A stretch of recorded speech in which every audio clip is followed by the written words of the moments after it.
যত জায়গায় আমরা কোরআনের কথা বলতে যাই না কেন, অনেক মানুষ আমাদের থাকে যারা বলে হুজুর বোঝেনি তো এলাকা কার, বোঝেন না, বোঝেনি তো এলাকা কার, একটু দেখে শুনে কথা বললেন, যেদিকেই ওয়াজ করেন ও তা রাজনীতির কোনো ওয়াজ করেন না। আসেন না খান, আচ্ছা আপনারাই বলেন আমার বাড়ি কোন জেলা গাইবান্ধা, আমার যদি রাজনীতি করার ইচ্ছা থাকে আমার নিজের জেলায় করবে। আমি সিরাজগঞ্জে এসে রাজনীতির কথা বললে আমার কোন লাভ আছে? লাভ আছে? আগামী নির্বাচনে এই এলাকার মহিলা মেম্বার পদে দাঁড়ানোর যোগ্যতা আছে, আমি কেন এখানে রাজনীতি করি? এজন্য আপনারা টেনশন মুক্ত থাকবেন। এখানে রাজনীতি করলে আলহাজ নবীদুল ইসলাম হাজী মানুষ, আল্লাহওয়ালা মানুষ, ভালো মানুষ, আপনাদের প্রিয় মানুষ, তিনি রাজনীতি করবেন। কথা কন না কেন? আমার রাজনীতি করার অধিকার এই এলাকায় নাই, এটা আমি রাজনীতির কোনো ওয়াজ করবো না। আপনাদের টেনশন মুক্ত থাকবেন। আমি রাজনীতি কোন দলের বক্তা না, আমি রাজনীতি কোনো বক্তব্য দেব না। I will not say political word because I am not a leader of any political party. কারণ এখানে সব দলের লোক আছে না নাই? মাদ্রাসা কমিটির মধ্যে সব দলের লোক আছে না নাই? এখানে বসে আছে আওয়ামী লীগ, বিএনপি, জাতীয় পার্টি, আমাদের সব জাসদ, পাসদ, চরমনা, আসল জন্মকে ফুটপুরে হাটাজার ওলামা নিজামত, তাবলীগ, পাবলিক, ওলামায়ে গণতন্ত্র, গণফোরাম, শিশু মাতৃক গবেষণা, এলজিবি, বিনামালা করে শক্তি, ভিভিল সোসাইটি, চার দল, 14 দল, 8 দল, 20 দল, 20 দল, 21 দল নিয়ে বাংলাদেশ কংগ্রেসের পর্যন্তই যায়। বাংলাদেশে কত দল? কথা বলেন ঠিক কিনা? আমি কি বোকা টলি আলোচনা করবো? এই দিক থেকে যদি একটা দল হলে ভূতে মারে, ওই দিক থেকে আরেকটা দল হলে থানায় টেলিফোন করে, আমি হুজুরের অবস্থা ভালো না খারাপ? অতএব আমি গোলাম রাব্বানী বাংলাদেশের রাজনীতির একটি কথা বলবো, তবে হ্যাঁ, আমি গোলাম রাব্বানী যদি কোন রাজনৈতিক বক্তব্য দেই, এই পৃথিবীর শ্রেষ্ঠ রাজনীতিবিদ, শ্রেষ্ঠ রাষ্ট্রপতি, শ্রেষ্ঠ সেনাপতি, শ্রেষ্ঠ বৈজ্ঞানিক, শ্রেষ্ঠ দার্শনিক, শ্রেষ্ঠ বাবা, শ্রেষ্ঠ নানা, শ্রেষ্ঠ স্বামী, শ্রেষ্ঠ মহামানব রাহমাতুল আলামিনের মদিনার আদর্শের রাজনীতির কথা বলবো। আমি গোলাম রাব্বানী যদি কোন রাজনীতির বক্তব্য দেই, খলিফাতুল মুসলিমিন, আমিরুল মুমিনিন হযরত ওমর ফারুকের আদর্শের রাজনীতির কথা বলবো। সেই ওমর ফারুক আল্লাহর জমিনে আল্লাহর বিধান, আল্লাহর আইনকে প্রতিষ্ঠিত করার জন্য নিজের কলিজার টুকরা সন্তানকে পর্যন্ত ছাড় দেয় নাই। কথা বলেন ঠিক কিনা? এই মদিনাওয়ালার আদর্শের রাজনীতির কথা শোনার পর আপনার যেন আবার চুলকানি আরম্ভ না হয়। কথা বল না কেন? হক কথা শুনলে অনেকের পেটে হজম হয়। বলেন তো, সুদ করে সামনে সুদের ওয়াজ করলে ও কি সিরাজগঞ্জ সব থেকে ভালো হোটেল থেকে মিষ্টি নিয়ে এসে বলবো হুজুর গোলাম রাব্বানী হুজুর আপনাকে দিলাম, বাড়ি নিয়ে যান, মিষ্টি খাওয়াবে পারলে আরো। সুদ করে সামনে সুদের ওয়াজ করলে খুশি না বেজা? যারা ঘুষ খায় ঘুষ করে সামনে ঘুষের ওয়াজ করলে খুশি না বেজা? যারা নামাজ পড়ে না বেনামাজ ওদের সামনে নামাজের ওয়াজ করলে খুশি না বেজা? যে মা বোনেরা বেপরদায় চলাফেরা করে, বুকে ওন্না পর্যন্ত নেয় না, জিন্সের প্যান্ট গেঞ্জি পরে রাস্তা দিয়ে হাঁটতে যায়, পিছন দিক দিয়ে তাকালে মনে হয় দুটো সুপারি গাছ দাঁড়িয়ে আছে। এরকম বেহায়া বেপরদা নারীর সামনে পর্দার ওয়াজ করলে খুশি না বেজা? এক কথায় ওয়াজ যদি কারো বিপক্ষে চলে যায়, কিয়ামত পর্যন্ত সে বক্তার উপরে খুশি থাকতে পারে? কথা বলেন, খুশি থাকতে পারে? হক কথা বলা লাগবে। কি কথা বলা লাগবে? আপনারা হক কথা শুনতে রাজি আছেন তো? আমি কোন দলকে টার্গেট করি না, কোন ব্যক্তিকে টার্গেট করি না। এজন্য পরিষ্কার কিছু কথা বলবো কোরআন এবং সুন্নাহর আলোকে। কারণ এই কোরআনের কথাগুলো কার? এই চিল্লায় বলেন, কথা কার? হ্যাঁ, এই জমিন কার? আপনি আমি কার? হিসাব করে দেখলে কোরআনের মালিক আল্লাহ। কোরআনের মালিক আল্লাহ। আপনি আমি এটা হিসাব করে দেখলে মনে করেন একটা ছোট্ট কথা, নবীদুল ইসলাম ভাই উনি আমাদের 5 জনকে কামলা নিছেন জমিতে কাজ করার জন্য, শ্রমিক, কামলা, কুলি, মজুর, যাই যেতে পর কামলা নিছেন তার জমিতে ধান লাগানোর জন্য। কি লাগানোর জন্য? কথা বল না কেন? জমিতে ধান লাগানোর জন্য নিয়েছেন। জমি হলো 50 শতক, 45 শতক জমি লাগানো শেষ, আর মাত্র 5 শতক বাকি আছে।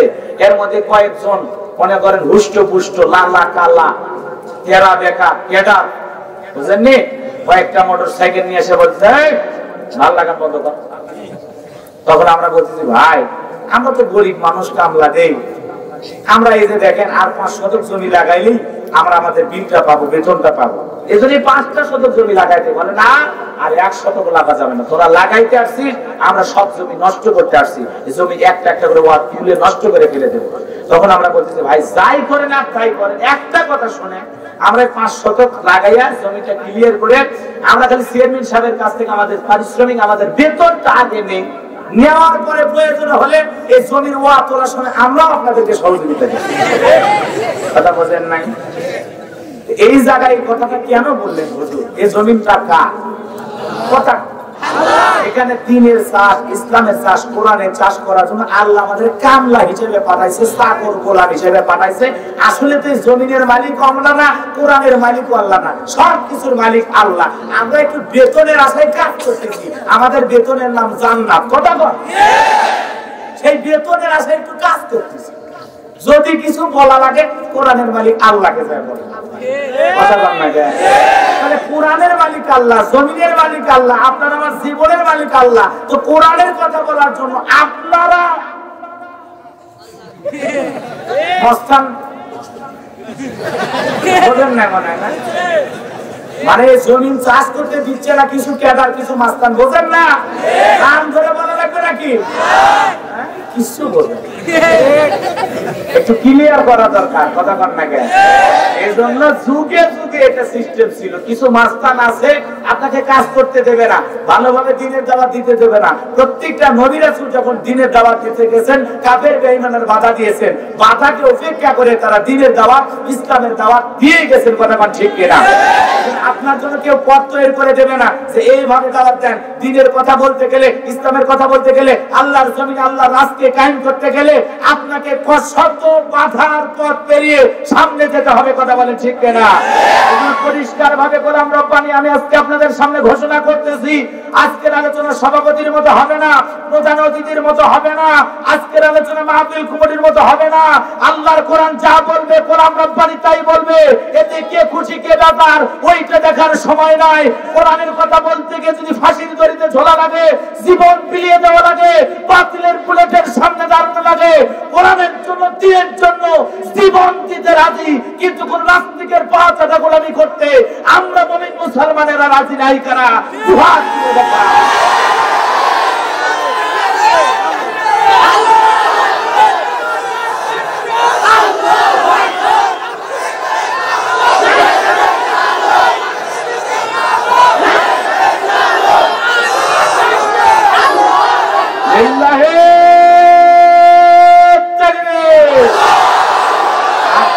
খাড়া করেন তো, হাত একটু খাড়া করেন।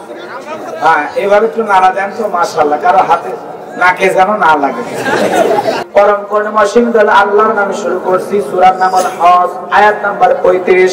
আল্লাহ রাব্বুল আলামিন বলেন, আল্লাযীনা ইযা যুকিরাল্লাহু ওয়াজিলাত কুলুবুহুম ওয়াস-সাবিরিনা আলা মা আসাবাহুম والمقيم الصلاة ومما رزقناهم ينفقون।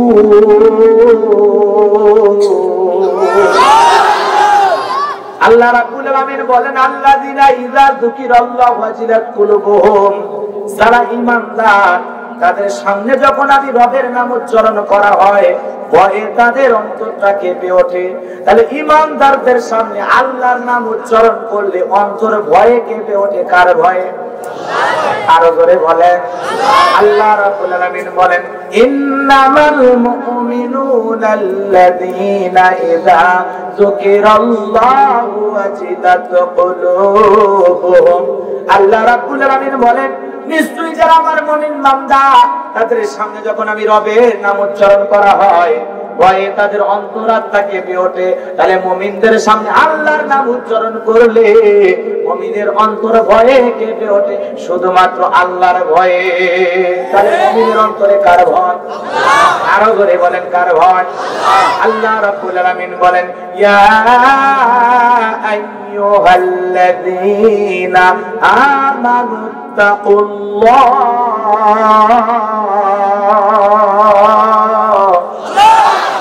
আল্লাহ রাব্বুল আলামিন বলেন, হে ঈমানদারগণ, হে মুমিনগণ, আমি আল্লাহকে ভয় করো। কাকে ভয় করো?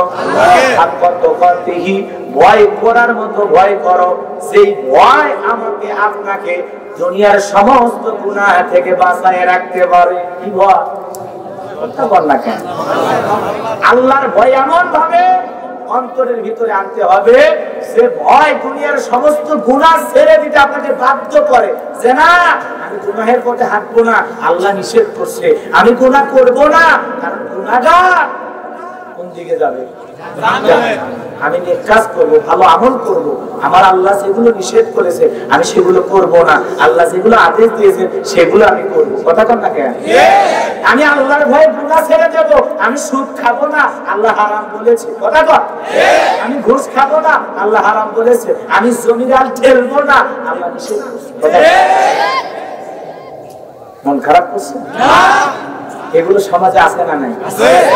আল্লাহর ভয় যদি অন্তরে থাকে, সুদ খাইতে পারবে না, ঘুষ খাইতে পারবে না, জমিরাল খেলতে পারবে না, ওজনে কম দিতে পারবে না, খাদ্যে ভেজাল দিতে পারবে না, দুধে পানি মিশাতে পারবে না।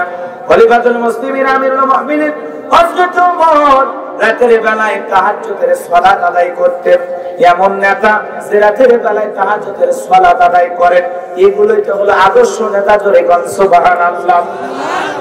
স্ত্রীকে ডেকে আব্দুল্লাহর মা, রাঙা তরবারি দাও। স্ত্রী ডেকে বলে স্বামী এই যে নাও তরবারি দিলাম, কই যাবেন? বলে শোনো, আল্লাহ পাক আমাকে খেলাফতের দায়িত্ব দিয়েছে, ঘরে বসে থাকলে চলবে না, আমাকে এলাকায় খুঁজে খুঁজে দেখতে হবে জনগণ সুখে আছে না দুঃখে আছে। জনগণের দুঃখ সুখের খবর নেওয়ার জন্য আল্লাহ আমাকে খলিফা বানাইছে, এজন্য আমার দায়িত্ব পালন করার জন্য আমি রাতের আধারে বেরিয়ে পড়তেছি। স্ত্রী রেখে বলে স্বামী আমার সব ঠিক আছে বুঝলাম, কিন্তু এত রাতের বেলায় একা একা যাইবেন, আপনার কি কোনো ভয় করে না? হযরত ওমর ডেকে বলে বিবি রে, মুসলমানের যারা নেতা হয় তারা একমাত্র আল্লাহ ছাড়া দুনিয়াতে আর কাউকে ভয় পায় না।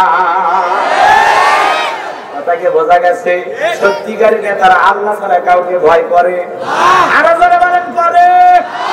এজন্য একা একা করে কোনো সিকিউরিটি লাগে না, কোনো নিরাপত্তা বাহিনী লাগে না। কথা কন না কে? আর পৃথিবীর এমনও দেশের নেতা আছে, কোন জায়গায় যদি নেতা যায় 7 বার 8 বার ওই জায়গায় পুলিশ দিয়া, বিজিবি দিয়া, সেনাবাহিনী দিয়া সব কিছু দিয়ে পরীক্ষা করে, লাস্টে কুটতে নিয়ে আসে পরীক্ষা করে। বুঝেন না? অন্য দেশের কথা বলছে, আমার দেশের না। রাগ করছেন আপনারা? তার মানে ভয় আছে না নাই? নেতা যদি সৎ হইতো, নেতা যদি নির্ভীক হইতো, নেতার চরিত্র যদি খলিফাতুল মুসলিমিন আমিরুল মুমিনিন হযরত ওমর ফারুকের মতো হইতো, আদর্শবান নেতা, তাহলে তারা জনগণের সাথে ঘুরতো, জনগণের সাথে বসে থাকতো, এক জায়গায় বসে চা খাইতো, মারা তো দূরের কথা, জনগণ নিজে আর ওই নেতারা চায়ের বিল দিত। আর আমাদের সিস্টেম উল্টো, নেতারই চায়ের বিল দেওয়া লাগে। কথা বল না কেন? এই এতগুলো মানুষের চায়ের বিল যদি দেওয়া লাগে, তো মাঝে মাঝে তো 2-4 বস্তা ঘুম চুরি করা লাগে। এতগুলো মানুষকে কিভাবে পারবে? আর টাকা আসবে কোথা থেকে? আয়ের উৎস কি? এজন্য বিভিন্ন খাতে বাজেট হয়, সেখান থেকে একটু এদিক সেদিক করে। রাগ করছেন আপনারা? মনে হয় আমি কিন্তু আপনাদের এলাকার মানুষকে বলি না, আমার গাইবান্ধার বাস্তব কথা বলতেছি। এলাকার মানুষ তো সব আল্লাহ, আলহামদুলিল্লাহ বলেন। রাগ করছেন মনে হয় আপনারা? তাহলে সম্মানিত ভাইরা আমার, নেতা হলে আদর্শ নেতা হওয়া লাগবে, সেই নেতার মধ্যে ভয় থাকবে অন্তরের মধ্যে। কার? হযরত ওমর রাতের বেলায় রাঙা তরবারি নিয়ে বেরিয়ে পড়লেন। চলতে চলতে চলতে চলতে পথ চলতে চলতে একটা কুটিরের ভিতরে ছোট্ট আওয়াজ শোনা যায়। 2 জন মহিলা কথা বলে। একজন মহিলা তার মেয়েকে ডেকে বলে, মা আজকে কি পরিমাণে দুধ দহন করেছো? ছোট্ট মেয়েটা আওয়াজ দিয়ে বলে, মা আজকে একটু দুধ পরিমাণে কম হয়েছে। মহিলার মা মানে মেয়েটার মা ডেকে বলে, ঠিক আছে মা, তাহলে দুধের ভিতরে একটু পানি মিশিয়ে দাও। মেয়েটা ডেকে বলে, মা আমাদের রাষ্ট্রের নেতা, আমাদের খলিফা হযরত ওমর ফারুক দুধে পানি মিশাইতে নিষেধ করছে, মা দুধে পানি মিশানো যাবে না। মহিলা ডেকে বলে, এমন ভাবে কথা বলতেছো, মনে হয় খলিফা এসে দেখতেছে আমরা গরিব মানুষ, দুধের ভিতরে একটু পানি মেশাবো, এইটা একটু বাজারে বিক্রি করব, সেখান থেকে কিছু টাকা আসলে আমাদের উপকার হবে। মেয়েটা দেখে বলে, মা এটা অসৎ পথের 2-4 টাকার আশায় এমন অপরাধ করা যাবে না। আর আপনি বলতেছেন খলিফা দেখে দেখতেছে। মা ও মা, খলিফার চোখকে তুমি ফাঁকি দিতে পারো মা, কিন্তু খলিফার রব, খলিফার মালিক তোমার আমার আল্লাহ। সেই স্রষ্টার চোখে কখনো ফাঁকি দেওয়া সম্ভব না। খলিফা না দেখলে খলিফার আল্লাহ ঠিকই দেখতেছে। কোন সুবহানাল্লাহ। তাহলে রাতের বেলায় দুধের ভিতরে পানি মিশায় না কার ভয়ে? এর নামই হলো তাকওয়া। কি নাম? আরো জোরে কোন। এর নামই হলো তাকওয়া, এর নামই হলো আল্লাহর ভয়। রাতের বেলায় একা এক জায়গায় বসে গোপনে গুনাহের কাজ করার সাহস পায় না, গুনাহ করতে মনে চায় না, বরং ওখান থেকে বাঁচার জন্য বারবার আল্লাহকে স্মরণ করে। বুঝতে পারবেন তাহলে আপনার ভিতরে তাকওয়া অর্জন করতে পেরেছেন, তাকওয়ার গুণাবলী আপনার ভিতরে আছে। এই মন অবস্থা, এই কথা শোনার পর হযরত ওমর ফারুক চলে গেলেন বাড়িতে। সাহাবা আব্দুল্লাহর মা ছেলের বউ বানাইবা নাকি, ছেলের বিয়া করাইবা নাকি? বলে কেন, কি হইছে? কই জানো না, জানো না, এমন একটা মেয়ের সন্তান পাওয়া গেছে যে মেয়েটা তাকওয়াবান, খোদা ভীরু, আল্লাহর ভয়ে গভীর নিশিতে দুধে পর্যন্ত পানি মিশাইতে চায় না। এমন একজন নেককার মেয়ে যদি আমার ছেলের বউ হয়ে আসে, আমার ছেলের জীবন ধন্য হয়ে যাবে। আর ওই নারীর পেট থেকে যে সন্তান আসবে, সেই সন্তানটা 100% নেককার আল্লাহওয়ালা হবে। তাহলে ছেলের বউ বানাবে বড় লোক দেখা, টাকাওয়ালা দেখা? কথা না যে করছেন মনে ঘুমাইছেন আপনার। ছেলের বউ চয়েস করবেন টাকা দেখা, ক্ষমতা দেখা, কি দেখা? তাকওয়া দেখা। তাকওয়া দেখে, তাকওয়া এখন ছেলে মাল, মানে টাকা টাকা ত্যাগ করছেন মনে হয় আপনারা। এলাকা অবশ্য যৌতুক নেয় না, এলাকার ইউনিয়নের মানুষ ভালো, তাই না? কেউ যৌতুক নেয়। আরে নাই, যৌতুক নাই, বলে বিচার জীবনও করেনি। কত বিচার যে করছে, কথা কম না কে বলতাম। আমার ভাইয়েরা রাগ করেন না, মন খারাপ করেন না। তাহলে খলিফাতুল মুসলিমিন আমিরুল মুমিনিন ছেলের বউ চয়েস করে তাকওয়া দেখা, আর আমরা ছেলের বউ চয়েস করি যার বেশি টাকা আছে। মেয়ে যেমনই হোক, ছেলের বউ চয়েস করতে গেলে বাবা কোন জায়গায় দেখছি, ওই মেয়েটা কলেজে যাইতে দেখছি। এখন ছেলের বাড়িতে এসে বলে, আব্বা মেয়ে আমার পছন্দ হয়েছে, অমুকের মেয়ে। এইবার কথা চলতেছে, কথা চলতে গিয়ে হঠাৎ করে বলে ফেলে, শোনেন ছেলে কিন্তু আমার লাকি একটা। লাকি কয়টা?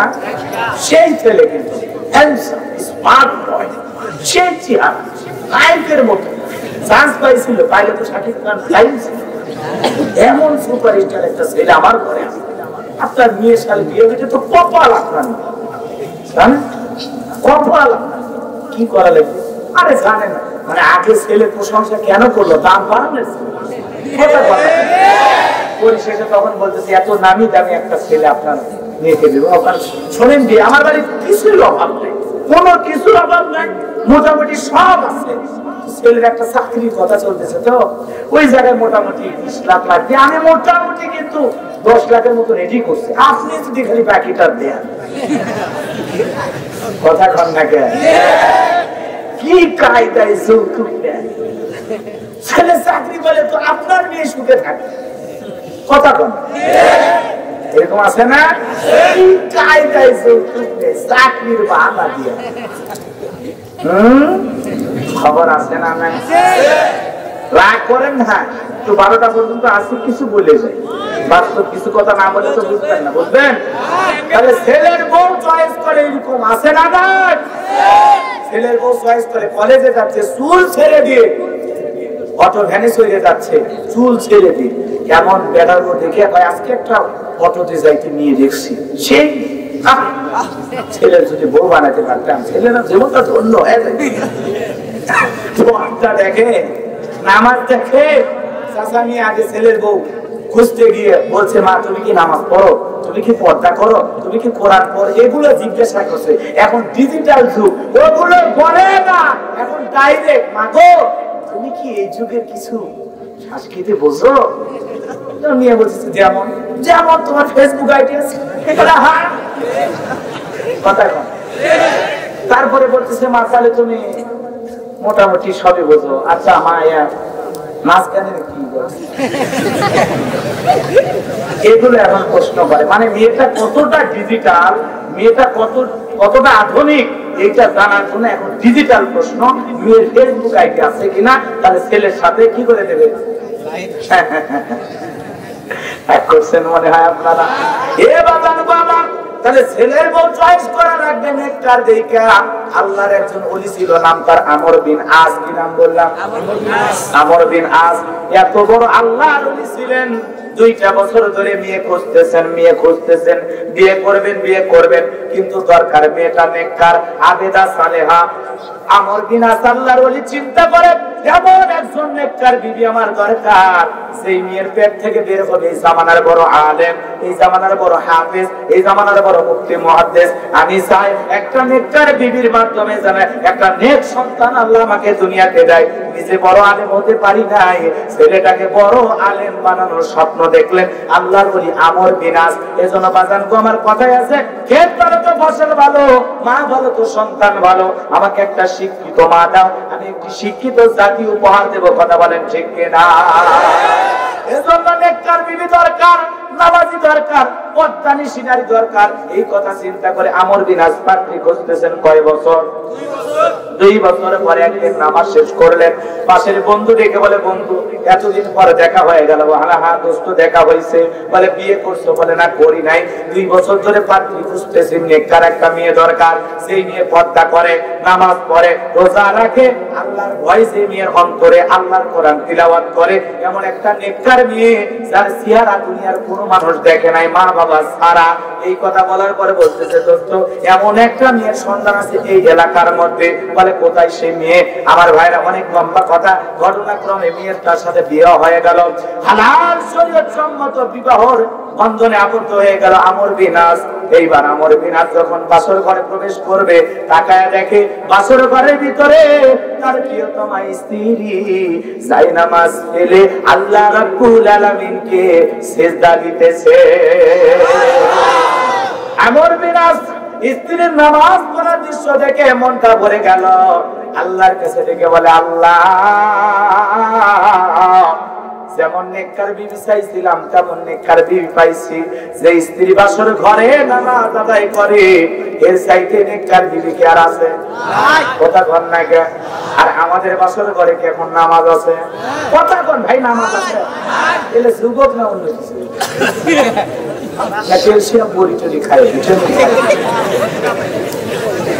কথা না বললে ওয়াজ হয় না। আমি করবো ওয়াজ, আপনার দেবেন আওয়াজ, জবাব দিবেন ঠিক ঠিক, আলোচনা হবে কমপ্লিট। ও হাগে নেই বাসর ঘরে এখন নামাজ আছে,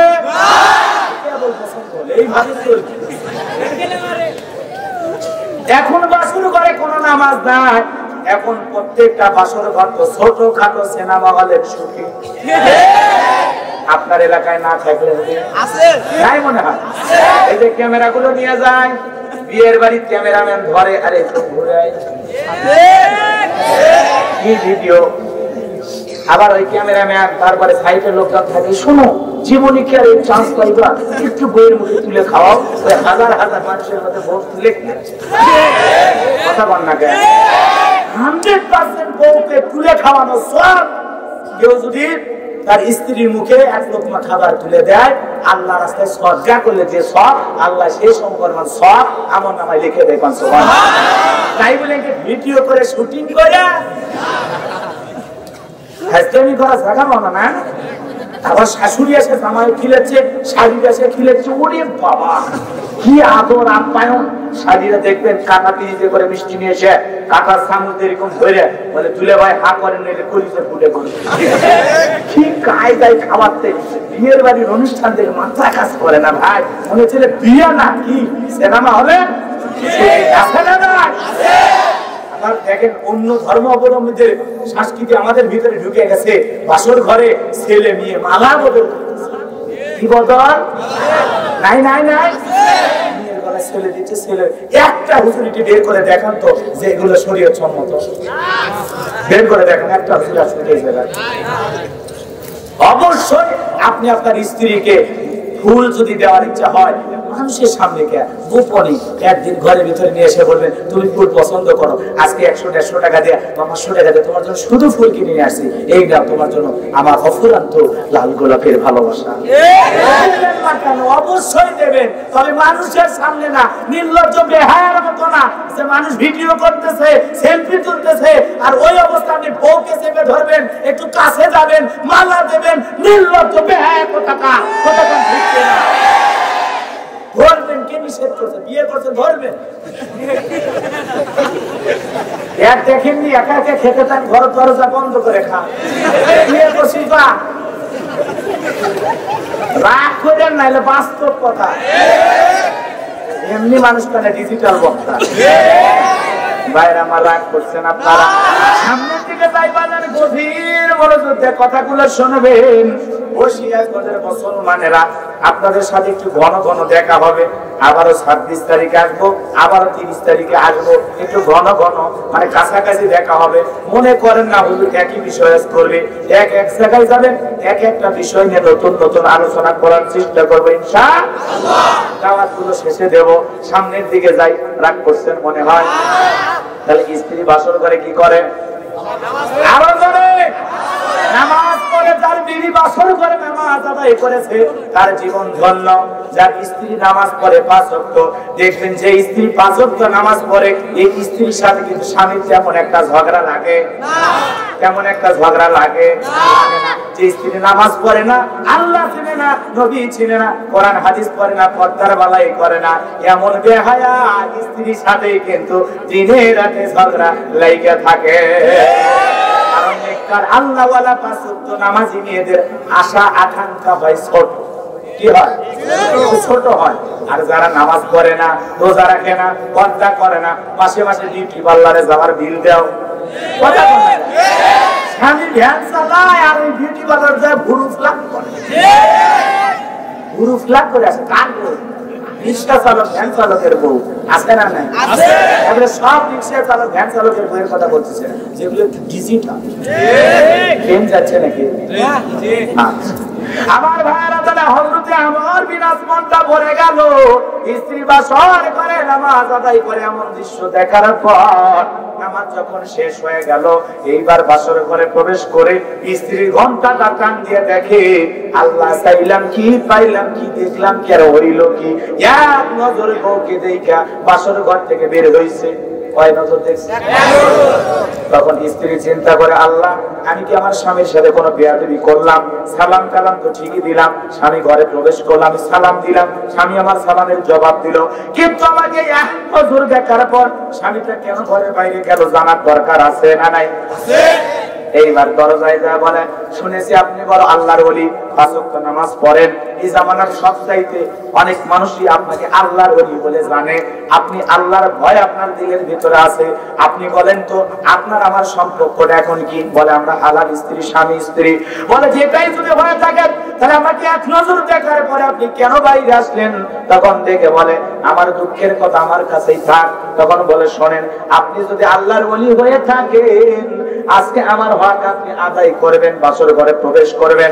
আর যদি আপনি আমার হক না আদায় করেন, কঠিন কিয়ামতের ময়দানে আল্লাহর কাছে আপনাকে দায়ী করব। কারণ আমার জন্ম থেকে আজ পর্যন্ত আমি দুনিয়ার কোন পুরুষের দিকে তাকাই নাই আমার বাবা ছাড়া, এজন্য আমি দীর্ঘতার সহিত করতে পারি, আমার ভিতরে কোনো সমস্যা নাই।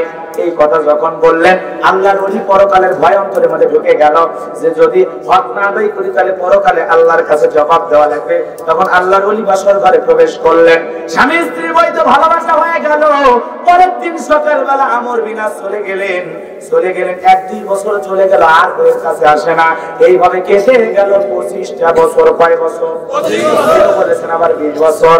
25 বা 20 বছর কেটে গেল, বইয়ের আর কোনো খবর নাই। খবর 25 বছর বা 20 বছর পর এনাদের জীবনের কি ঘটনা ঘটে আপনারা শুনবেন? কারা কারা শুনবেন? দুহাত তুলে একবার দেখান তো দেখি। লিল্লাহি তাকবীর, হাতটা নামান। তাহলে বাজান গো আমার, আল্লাহর ভয় থাকার কারণে দুধে পানি মিশাইল না, সেই মেয়েটাকে খলিফা তার ছেলের বউ বানাইতে চায়। কারণ জানে তাকওয়া আমার নারী যদি ঘরের ভিতরে যায়, ওই ঘরের মধ্যে আল্লাহর রহমত আছে না নাই? এজন্য বাজান গো আমার, আল্লাহ রাব্বুল আলামিন বলেন, আল্লাযী আল্লাযীনা ইযা যুকিরাল্লাহু ওয়াজিলাত কুলুবুহুম। আল্লাহ রাব্বুল আলামিন বলেন যারা ঈমানদার তাদের সামনে আমি রবের নাম উচ্চারণ করলে ভয়ে তাদের অন্তরাত্মা কেঁপে ওঠে। তাহলে আল্লাহর ভয়ে, যারা আল্লাহকে ভয় করে, আল্লাহর ভয়ে তারা গুনাহ ছেড়ে দিবে, অপরাধ ছেড়ে দিবে, মিথ্যা কথা বলা ছেড়ে দিবে, চুগলখড়ি ছেড়ে দিবে, কিবর ছেড়ে দিবে, অহংকার ছেড়ে দিবে, কখনো মানুষকে ঠকাবে না, প্রতারণা করবে না, ধোঁকা দেবে না, কথা কর, ওজনে কম দেবে না, সুদ খাবে না, ঘুষ খাবে না, জিনা ব্যভিচারী করবে না, কেবলমাত্র শুধুমাত্র যাদের অন্তরের ভিতরে আছে কার ভয়? আরো করে বলেন কার ভয়? যাদের হৃদয়ে আছে আল্লাহর ভয় তারা কবু পথ ভুলে যায় না। আল্লাহর প্রেম সারা এই দুনিয়ায় কারো কাছে কোনো কিছু চায় না। যাদের হৃদয়ে আছে আল্লাহর ভয় তারা কবু পথ ভুলে যায় না। আল্লাহর প্রেম সারা এই দুনিয়ায় কারো কাছে কোনো কিছু চায় না। জোরে বলেন মারহাবা। রাতের আধারে যারা সিজদাতে রয়, দেখছেন মুখস্থ অনেকের আছে, রাতের আধারে যারা সিজদাতে রয় দু চোখের অশ্রুতে নদী যেন বয়।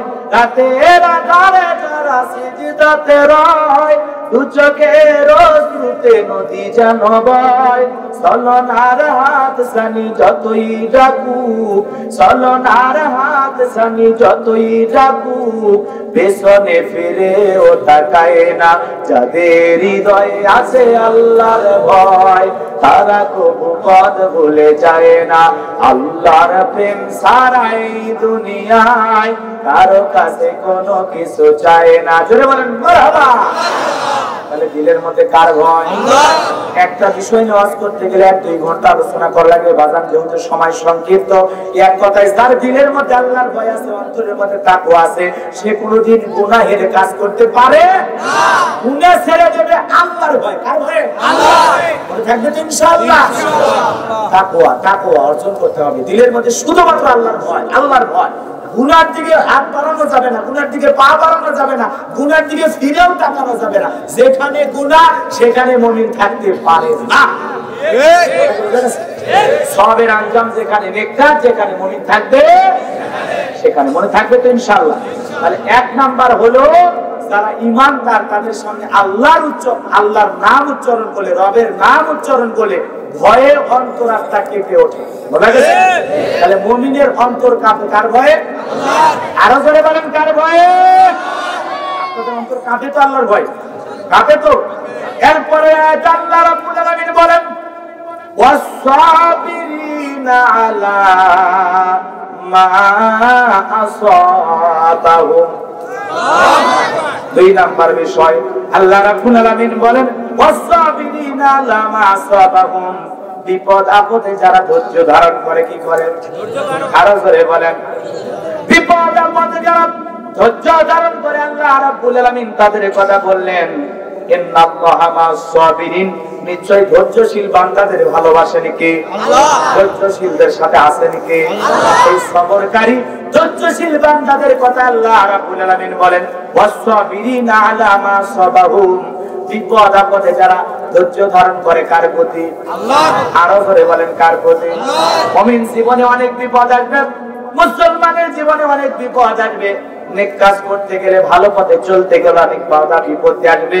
মুমিন জীবনের সমস্ত বিপদে কেবলমাত্র শুধুমাত্র সবর করতে হবে, ধৈর্য ধারণ করতে হবে কার প্রতি? আল্লাহ। প্রত্যেকটা ফয়সালা আসে কার পক্ষ থেকে? আল্লাহর রাসূল পয়গম্বর নাম তার আইয়ুব আলাইহিস সালাম কতটা ধৈর্যশীল পয়গম্বর বাজান। সংক্ষিপ্ত সময় আপনাদেরকে একটু শোনায়া দেই। আল্লাহর পয়গম্বরের এত ধৈর্য ছিল, এত ধৈর্য ছিল। পয়গম্বরের সব ছিল, ক্ষেত খামার ছিল, জমি ছিল, ফসল ছিল, স্ত্রী ছিল, নাতিপুতি সন্তান ছিল। এমন আনন্দে পয়গম্বর আল্লাহ তাআলার ইবাদতে মগ্ন থাকতেন। আইয়ুব আলাইহিস সালামের ইবাদত থেকে শয়তান হিংসা করে আল্লাহর কাছে যায় বলে আল্লাহ আইয়ুবের ধন সম্পদ সব কিছু দিয়েছেন বিদায় আপনারে ডাকে, আপনার ইবাদত করে, আপনার জিকির করে, সমস্ত কিছু যদি আইয়ুবের কাছ থেকে নিয়ে নেওয়া হয় তাহলে আইয়ুব তোমাকে ভুলে যাবে। কথা বলেন নাই মনে হয়? তখন বলতেছে না না, আমার আইয়ুব কখন আমাকে ভুলে যেতে পারে না। আইয়ুব আলাইহিস সালাম আল্লাহর একজন পয়গম্বর। শয়তান যখন যা বলেন আল্লাহ এই সমস্ত ধন দৌলত টাকা পয়সা সবকিছু থাকার কারণে সে আপনার জিকির করে আপনার ইবাদত করে, এগুলো কেড়ে নিলে কখনো সে আপনার ইবাদত করবে না। আপনি যদি অনুমতি দেন আমি আপনার পয়গম্বর আইয়ুবকে একটু পরীক্ষা করে দেখতে চাই। আল্লাহ রাব্বুল আলামিন বললেন শয়তান পারবি না, পরীক্ষা করে দেখতে পারিস। এইবার শয়তান পয়গম্বরের ফসলের জমি যা ছিল সব নষ্ট করে দিল, একটা ফসল আর পয়গম্বরের নাই।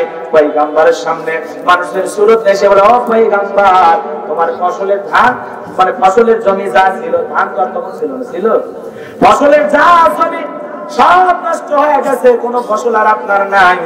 পয়গম্বর বলে আলহামদুলিল্লাহ, যে আল্লাহ পাক এতদিন ফসল দিয়েছে এই বছর দেবে না, তাতে আমি আইয়ুবের কোনো দুঃখ নাই, মন খারাপ নাই, বরং আমি আল্লাহর শুকরিয়া আদায় করে বলছি আলহামদুলিল্লাহ।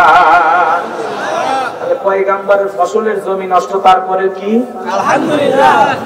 ধৈর্য কতটা চিন্তা করা যায়, কথা বল না গা। আর আমাদের অবস্থা কি?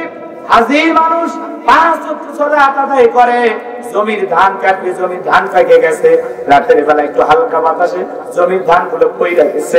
পরের দিন সকালবেলা ফজরের নামাজ পড়তে যায়, নামাজ শেষে যখন একটু জমির কাটে গেছে, জমির আলে গেছে বা ধানের খেতে গেছে, যায় যখন দেখে জমির ধান একটু কাট হয়েছে, পইড়া গেছে, শুয়ে আছে, এমন দৃশ্য দেখে তো আল্লাহ এটা কাম করলে মন খারাপ করছে। হাজি মানুষ দেখি বলছে আল্লাহ এটা একটা কাম করলেন, নাউজুবিল্লাহ কোন। ও আল্লাহ এতদিন নামাজ পড়ে বললাম আমার ধানগুলো যেন খাড়া থাকে, পড়ে যেন না যায়, এত দোয়া করলাম কাজ হলো না, আফসোস। হাজির কি হাজির কি আফসোস, খালি হাজির না, অনেক মানুষের আফসোস হয় আমার জমি ধানগুলো পড়ে গেছে, শেষ সর্বনাশ করছে, আল্লাহ ঝড় বাতাস দিল, 2 দিন পরে দিল না।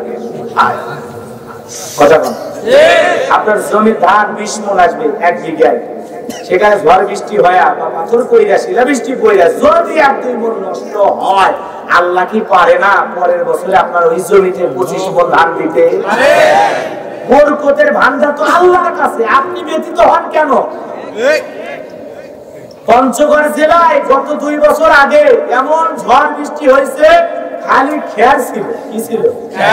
ধান যা ছিল সব শেষ হয়ে গেছে।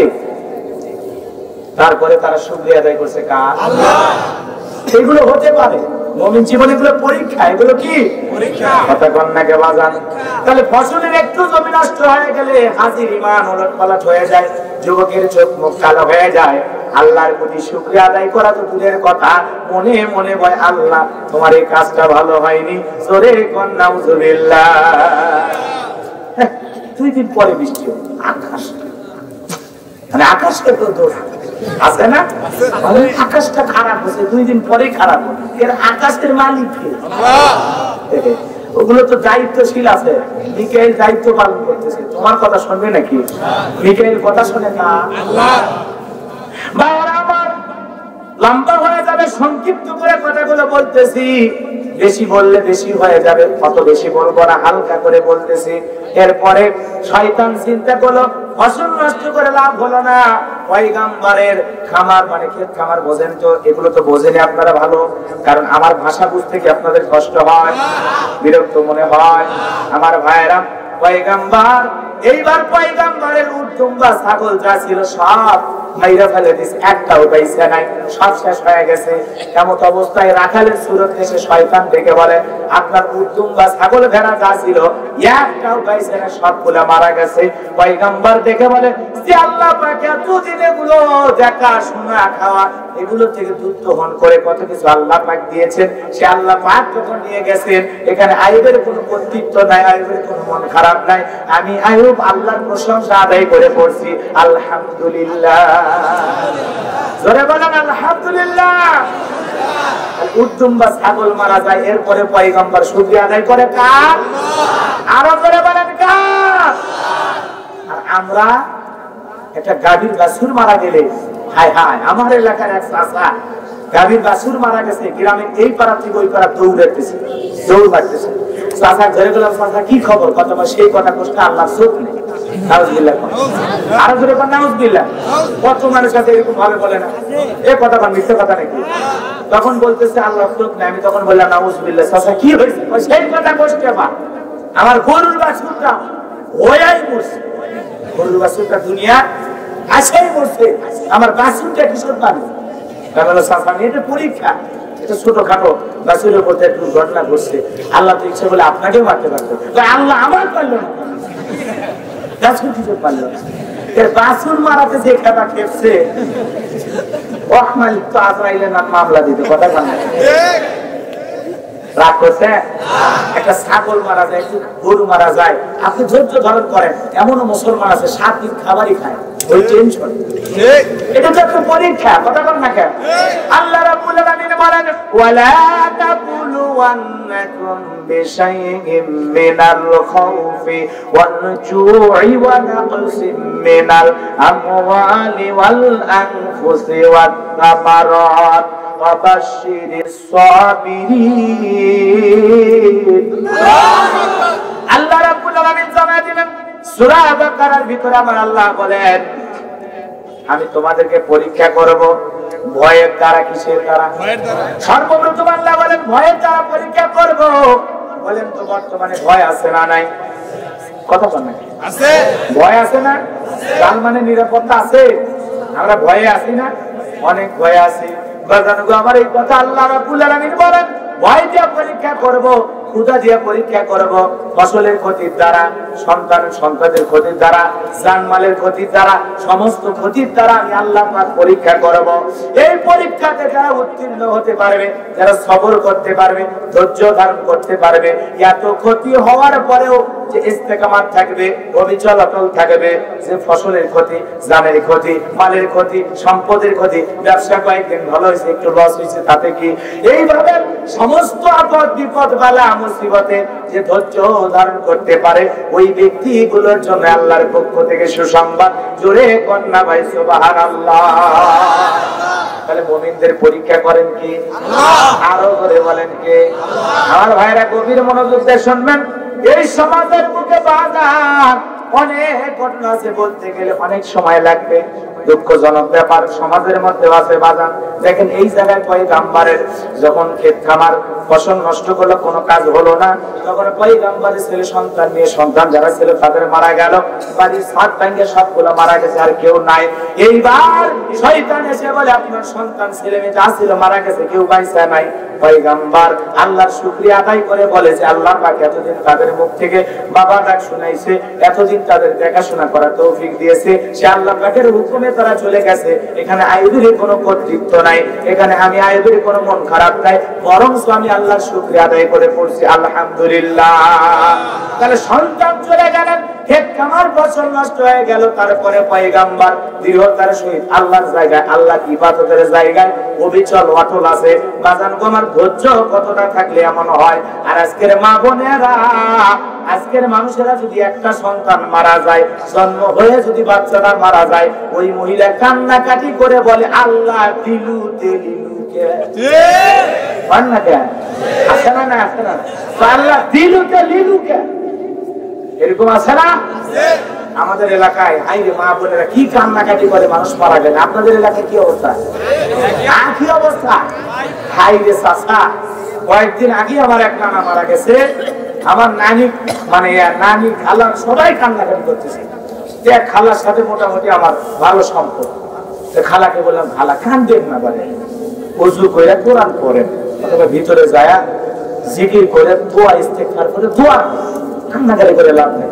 তখন বলছে তুই এলে কিচ্ছু করিস না, তুই যাচ্ছে। আমি যখন চলে গেছি একটু বলে বাবা কান্নার ভলিউম আরো বেড়ে দিয়েছে।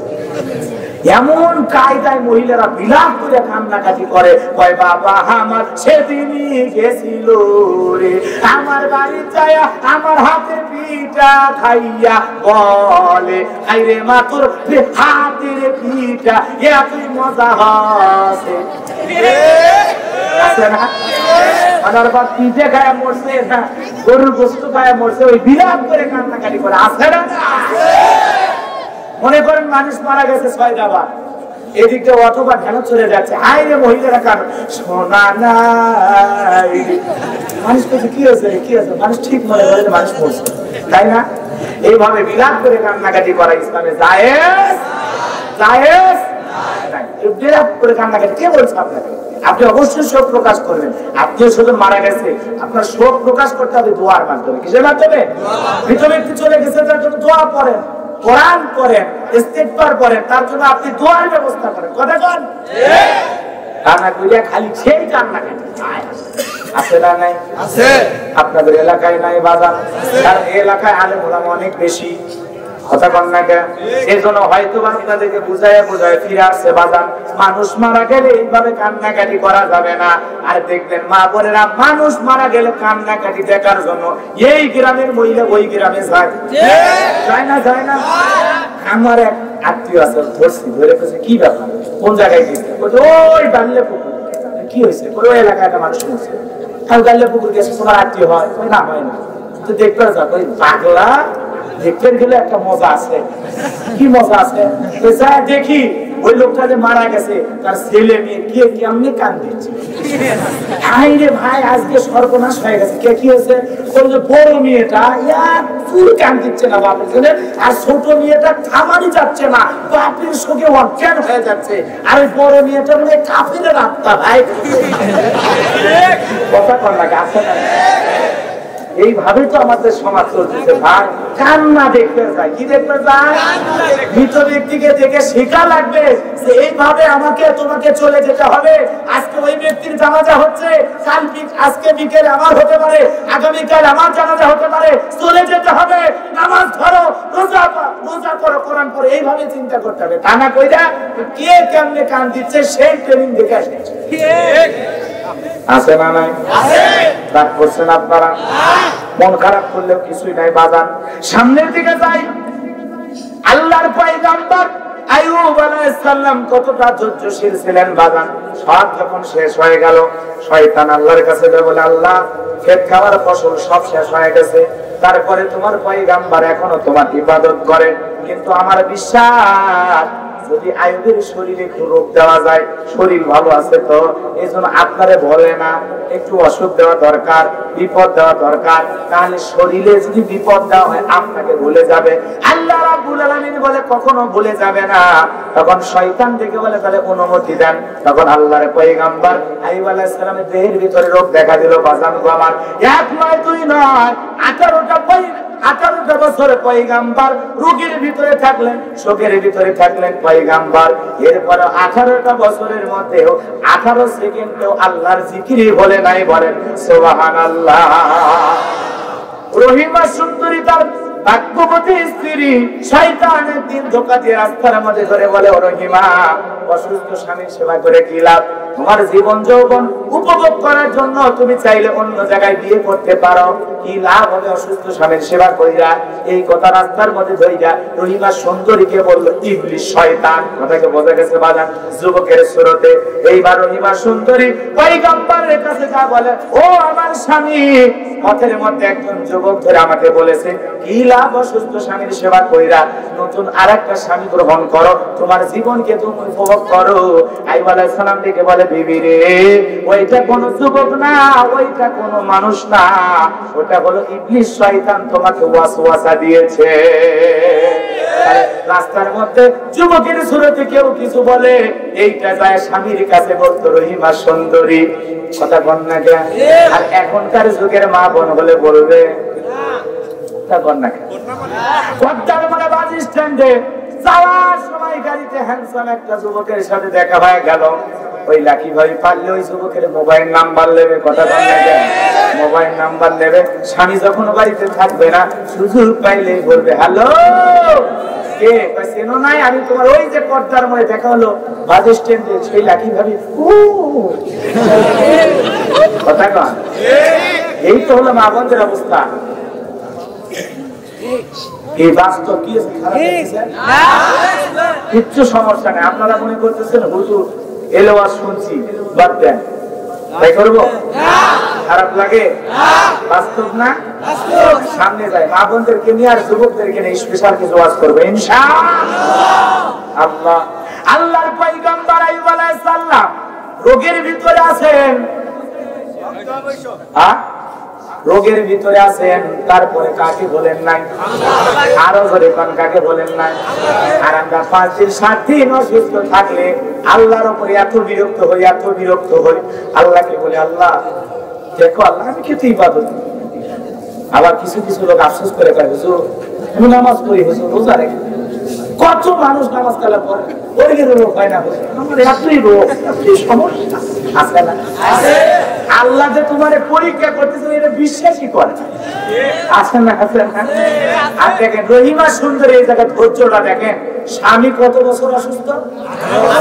18 বছর। চারটিকারই কথা না, অসুস্থ স্বামীর সেবা করলেন 18 বছর। ফেলায় গেছে কথা বলেন, ফেলায় গেছে।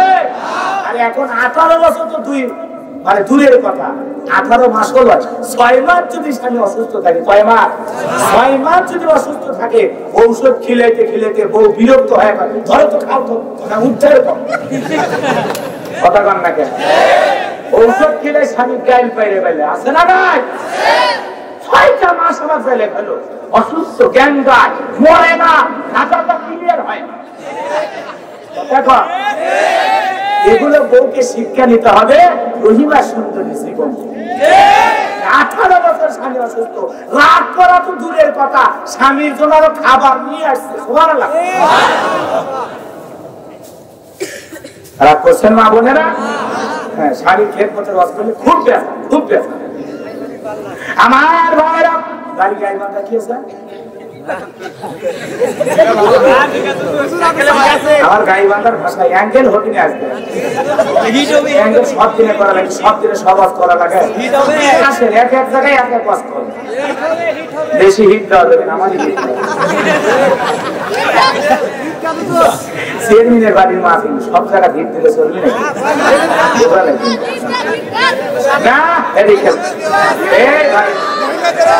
অবশ্যই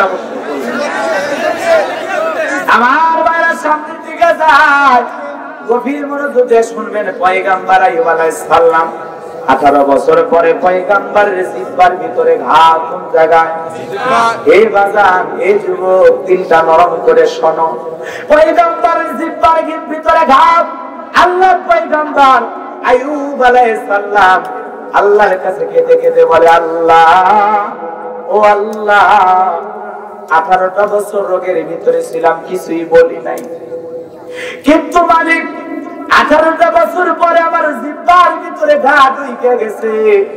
যেই জিহ্বা দিয়ে আমি তোমার মতো মালিকের জিকির করি।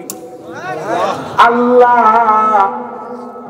তোমার মতো মালিকের জিকির করতে আমার জিহ্বা নাড়াইতে বড় কষ্ট হয়।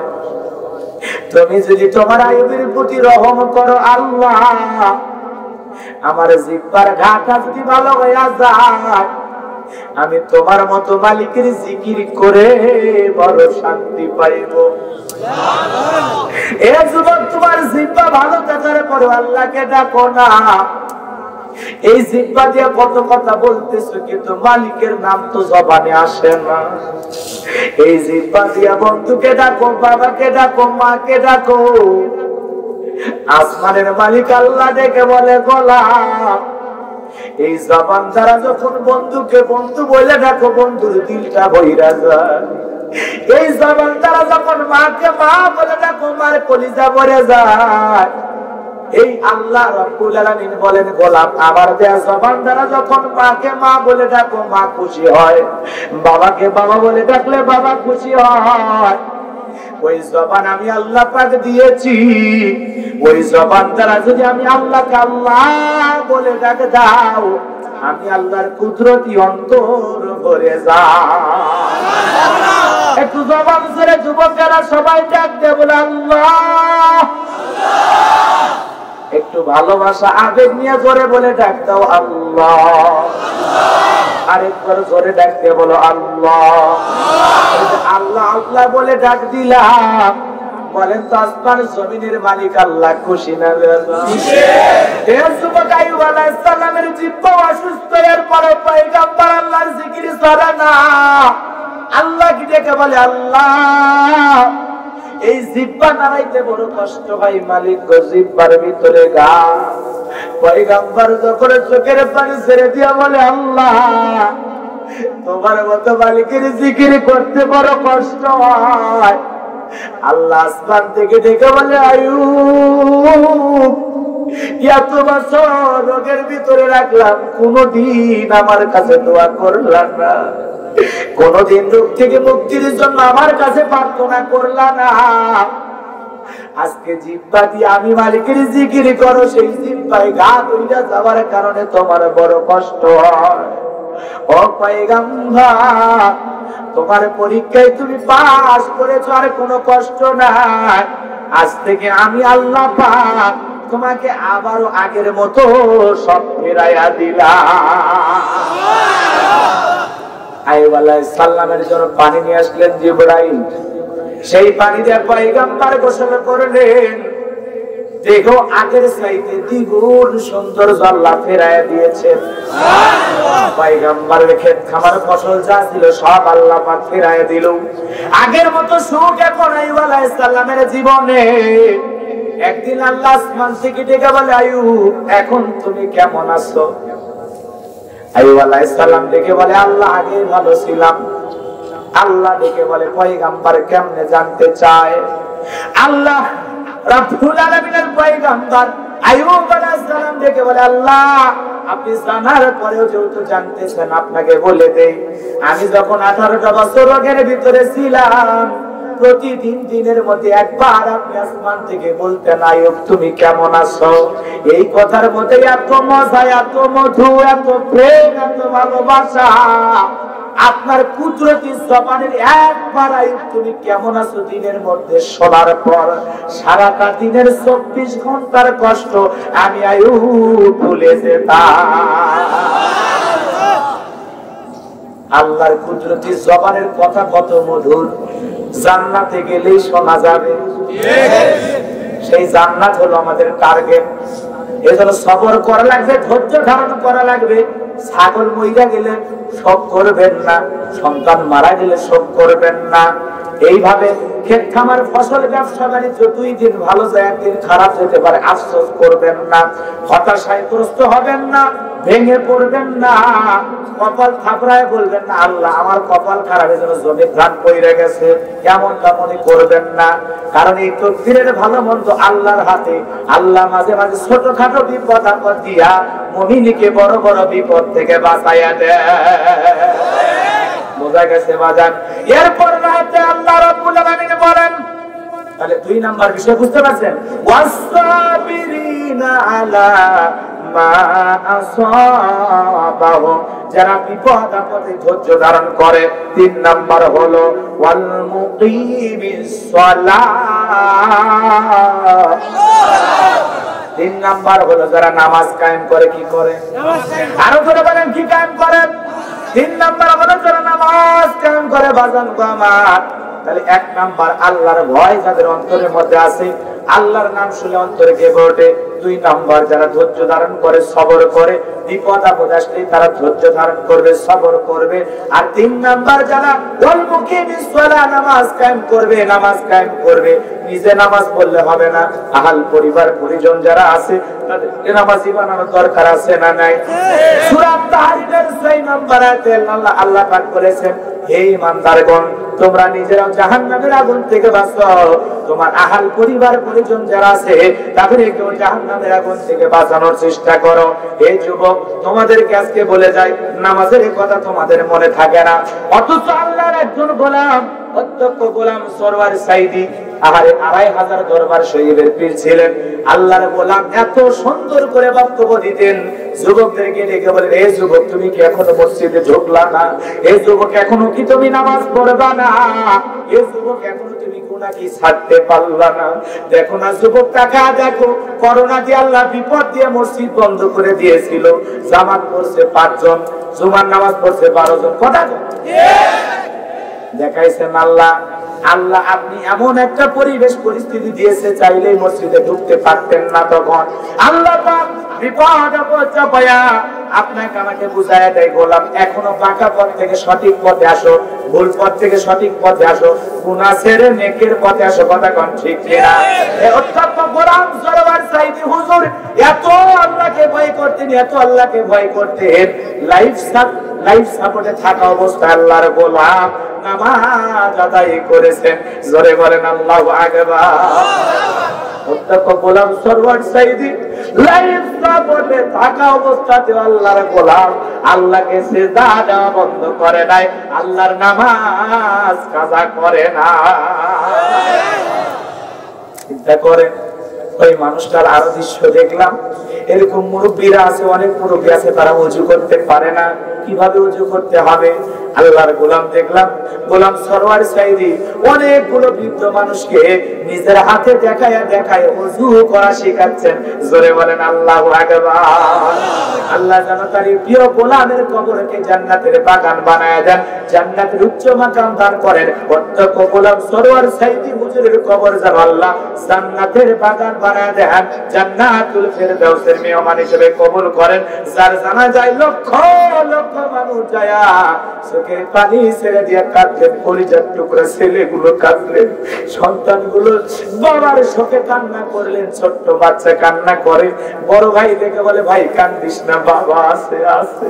চিন্তা করেন বাজার, যাদের জীবনের শেষ বিদায় জানার জন্য লক্ষ লক্ষ মানুষ চোখের পানি ছেড়ে দিয়ে কান্দে, এমন জীবন গঠন করা দরকার আছে না নাই? এজন্য কবি বলে এমন জীবন তুমি করিও গঠন, মরিলে হাসিবে তুমি কাঁদিবে ভবন। এমন মানুষ মারা যায় যাদের জন্য মানুষ আলহামদুলিল্লাহ পড়ে, এমন মানুষ মারা যায় মানুষ বলে মরছে ভালো হয়েছে, আর এমন মানুষ মারা যায় মনে হয় পুরো জাতি একজন করে অভিভাবক হারায়। আল্লাহ মুহাম্মদ শফি হুজুর চলে গেলেন, লক্ষ লক্ষ মানুষ জানাজায় গেলেন।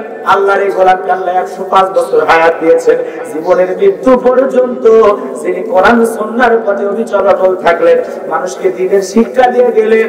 যারা জানাজায় করোনা বাদ দিয়ে মানুষ দল ছুটছে, দেশ বিদেশের মানুষ আইসা যারা জানাজায় শরীক হয়েছে, ইতিহাসের পাতায় এত বড় জানাজা হয় নাই। জোরে বলেন আল্লাহু আকবার। এমপি মন্ত্রী জানাজা গেলেও এরকম দোয়া হয় নাই। আল্লাহ মুহাম্মদ শফি হুজুরকে যেন আল্লাহ জান্নাতের উচ্চ মাকাম দান করে। জোরে বলেন আমিন। রাগ করছেন? ওই যে যখন পুরোপুরি লকডাউন, আল্লামা জুবাইর আহমেদ আনসারী, ব্রাহ্মণবাড়িয়ার হুজুর আনসারী নামে পরিচিত, সবাই জানেন। লকডাউনের ভিতরে তার মাদ্রাসায় তার জানাজার নামাজ হইছে বাজার, মানুষকে জায়গা দেওয়ার মতো অবস্থা ছিল না। প্রশাসনকে ওই জায়গা থেকে সরাই দিয়েছে। প্রশাসন বলছে কোন দিক দিয়ে আমরা শুনছি সকালে এই কয়টা জানাজা, কিন্তু কোন দিক দিয়ে এত লোক আসবে, তার জানাজায় যে এত মানুষ হবে আমরা কল্পনা করতে পারি নাই। জোরে বলেন আল্লাহ। আল্লাহ মুমিনদের ভালোবাসলে প্রয়োজনে আল্লাহ মুমিনদের জানাজাতে ফেরেশতা পাঠাইতে পারে। কথা বল, কথা বল না কেন? কল্পনা করতে পারবেন না। আর কত মানুষ মারা যায়, ছেলেও ধরে নাই, মেয়েও ধরে নাই। ওই যে জেনারা করোনা রোগীদের টেনে টেনে নিয়ে যায়, ওনারাও ধরতেছে না, দলিদের টেনে কবর ফেলে দিয়ে আসতেছে। মরণ আসিবে, মরণ আসিবে না? মরণ আসিবে কখন কেউ কি জানে? কষ্ট হয় মনে হয় আপনাদের?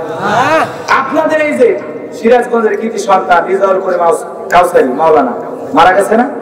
রিজাউল করিম কাউসারি হুজুর মারা গেছে, তার জানাজাতে লক্ষ মানুষ। কথা না মানুষকে দিয়েছে।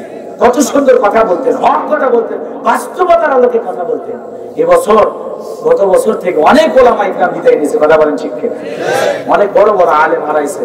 এই যে তোফাজ্জল হোসেন ভৈরবী, যেই তরিকারই হোক, যেই মতেরই হোক, যেভাবে হোক কথাগুলো তুলে ধরতেন, তাই না? তিনিও বিদায় নিয়ে চলে গেছে। যশোরের সিদ্দিকুর রহমান মাওলানা চলে গেছেন, ছোট্ট তরুণ আলোচক মইনুল ইসলাম চলে গেছে। এইভাবে চলে যাচ্ছে, লাশের মিছিল ভারী হচ্ছে। আপনাকে আমাকেও যেতে হবে, প্রত্যেকটা মৃত্যু আপনাকে আমাকে শিক্ষা দিয়ে যাচ্ছে। কথা বলেন ঠিক কিনা? যেতে হবে। আজকে তার জানাজা, কাল আপনার জানাজা, কখন না জানি মসজিদের মাইকে আপনার আমার নামে এলান হয় যে এই গ্রামের অমুক ব্যক্তি আর বেঁচে নাই। কথা বলেন ঠিক কিনা? মুসলমান আল্লাহর গোলামেরা, এজন্য এখনো সময় আছে, যুবক দুইটা পা গায়ে দে, দুইটা পায়ে ধরে বলে যাই ওয়াল মুকিমিস সালাহ, নামাজ কায়েম করো। এ যুবক নামাজ পড়, এখনো সময় আছে, মসজিদের মধ্যে ঢোকো। কারণ যৌবন কালের ইবাদতটা পছন্দ করেন কে? আল্লাহ। আর যৌবন কালের হিসাব দেওয়া লাগবে কার কাছে? আর কিয়ামতের ময়দানে সর্বপ্রথম হিসাব হবে সালাতের, মানে নামাজের। কথা কোন ঠিক কিনা? ওয়াল মুকিমিস সালাহ, নামাজ কায়েম করা লাগবে, নামাজ কায়েম করা লাগবে। 5 ওয়াক্ত সালাত পড়বেন, এক ওয়াক্ত নামাজ কাজা করবেন না। আল্লাহর হুকুম মানবেন, আল্লাহকে আল্লাহর কুদরতি পায়ে সিজদা দেবেন। কারা কারা 5 ওয়াক্ত নামাজ পড়বেন, নামাজ কায়েম করবেন, নিজের পরিবারের ভিতরে দুইটা হাত তুলে একবার আল্লাহকে দেখান, আল্লাহ গো সবাইকে 5 ওয়াক্ত নামাজি বানায় দেন। জোরে কোন আমিন। আরো জোরে কোন আমিন। আরো জোরে বলেন আমিন। আপনার কষ্ট হয় বুঝি আপনাদের? তাহলে ওয়াল মুকিমিস সালাহ, নামাজ কায়েম করো, নামাজ কায়েম করো। এইবার বাজান তো আমার চতুর্থ নাম্বার বিষয়টা আমি বলে দেব অল্প সময়ের মধ্যে। কথা মনে আছে মনে হয় আপনাদের? আমর বিন আসের কথা ভুলে গেছে? সেই যে চলে গেছে, 20 বছর পরে ফিরবে, শুনবেন না কথা? আর একটা বিষয় আছে বাজান, নামাজের কথা আমি অন্য আরেকদিন সময় পেলে বলবো। কম বেশি আমরা সকলে এই বিষয়টা জানি যে আল্লাহ পাক পবিত্র কুরআনুল কারীমের সব চাইতে নামাজের কথা বেশি বেশি বলেছেন। কথা বলেন ঠিক কিনা? এজন্য আল মুকিমিস সালাহ, নামাজ কায়েম করা লাগবে। আল্লাহ পাক পবিত্র কুরআনুল কারীমের 82 জায়গায় নামাজের কথা বলেছেন। কথা কোন ঠিক কিনা? নামাজ হলো গুরুত্বপূর্ণ একটি আমল, গুরুত্বপূর্ণ ইবাদত। নামাজের মাধ্যমে যে শান্তি পাওয়া যায়, যারা সালাত আদায় করে, আল্লাহকে সিজদা দেওয়ার মধ্যে কি যে মজা, আল্লাহর কাছে মাথা নত করতে কি যে মজা। আল্লাহর কাছে মাথা নত করে না, কিছু কিছু বাচ্চার আছে মাথা নত করে আব্বার কাছে যায়। আল্লাহর কাছে এই মাথাটার মতো করে সিজদা দেওয়ার মধ্যে কি যে মজা, সেটা মুমিন বলে। যে মুমিন নামাজের ভিতরে ঢুকছে, নামাজের কোথায় ঢোকা লাগবে? একবারে ভিতরে। قد أفلح المؤمنون الذين هم في صلاتهم خاشعون। অবশ্যই মুমিনেরা সফল হয়েছে যারা নিজেদের সালাত বিনয়ের সহিত, নম্রতার সহিত, মনোযোগ সহকারে আল্লাহর ভয় নিয়ে নামাজে দাঁড়ায়। নামাজের মধ্যে ঢুকে যাবে, একবার নামাজের মধ্যে। আমরা মসজিদের মধ্যে ঢুকি, নামাজের মধ্যে ঢুকি, কথা কন না গে? রাগ করছেন মনে হয়? তাহলে আল্লাহর কাছে মাথা নত করবেন, আল্লাহর দেয়া নিয়ামত খাবেন, আল্লাহর কাছে মাথা নত করবেন, আল্লাহর কাছে চাইবেন, আল্লাহকে সিজদা দিবেন। তা না করে যারা মাজারে সিজদা দেয়, দরগায় দুর্গায় যায় সিজদা দেয়, যারা বাবার পায়ে সিজদা দেয়, এদের অবস্থা খারাপ না ভালো? আল্লাহ ছাড়া কাউকে সিজদা দেওয়া যাবে না। তুমি বাবারে সিজদা দাও মানে? এলাকা অবশ্য ভণ্ডপীর নাই, আরে নাই। এখনকার পীর নামাজ লাগে না, কি লাগে না? আমার তো মুড়ি ধরলি, আমি তোরে বায়া দিলাম, আমি তোরে জান্নাতে যাওয়ার গ্যারান্টি দিলাম। বেটা এত টেনশন করার কোনো কারণ নাই। নামাজ বেশি বড় দরকার নাই, সিজদার মতো একটা সিজদা দিবি, জান্নাত পার হয়ে জাহান্নামে। নামাজ থাকে না, নামাজ থাকে না। ওরাই তো গান গায়, পানির ভিতরে চললে বাতি ঝড় বাতাসেও নেবে না। লেখা বাবার মুড়ি ধরলেন, নামাজ রোজা লাগে না। বাবা হু হু হু লুঙ্গি খুলে দেখে কি এগুলো দরবারে যায় মানুষ, আবার মুড়ি ধয়, গরু ছাগল নিয়ে যায়, আর কি মাইকে গান। দেখেননি দেখেননি আমার ওদের মধ্যে আমি বলছি, শোনেন নাই? কি কায়দায় গানগুলো বানাচ্ছে, কি কায়দায়। ভাই আমি ডুব দিয়ে আসি প্রেম দরিয়ায়, বাবার সন্ধান নেই। আমার সাইড থেকে কিছু লোক কি কয়, আল্লাহর নাম নাই, নবীর নাম নাই, কোথাকুতি জিকির আছে না নাই? আছে না নাই? এগুলো কোথাকুতি জিকিরের সাথে ইসলামের কোন সম্পর্ক আছে? আবার কিছু লোক খালি হাঁপানি হচ্ছে, তোর হাঁপানি ওখানে নিঃশ্বাস থাকিস কেন?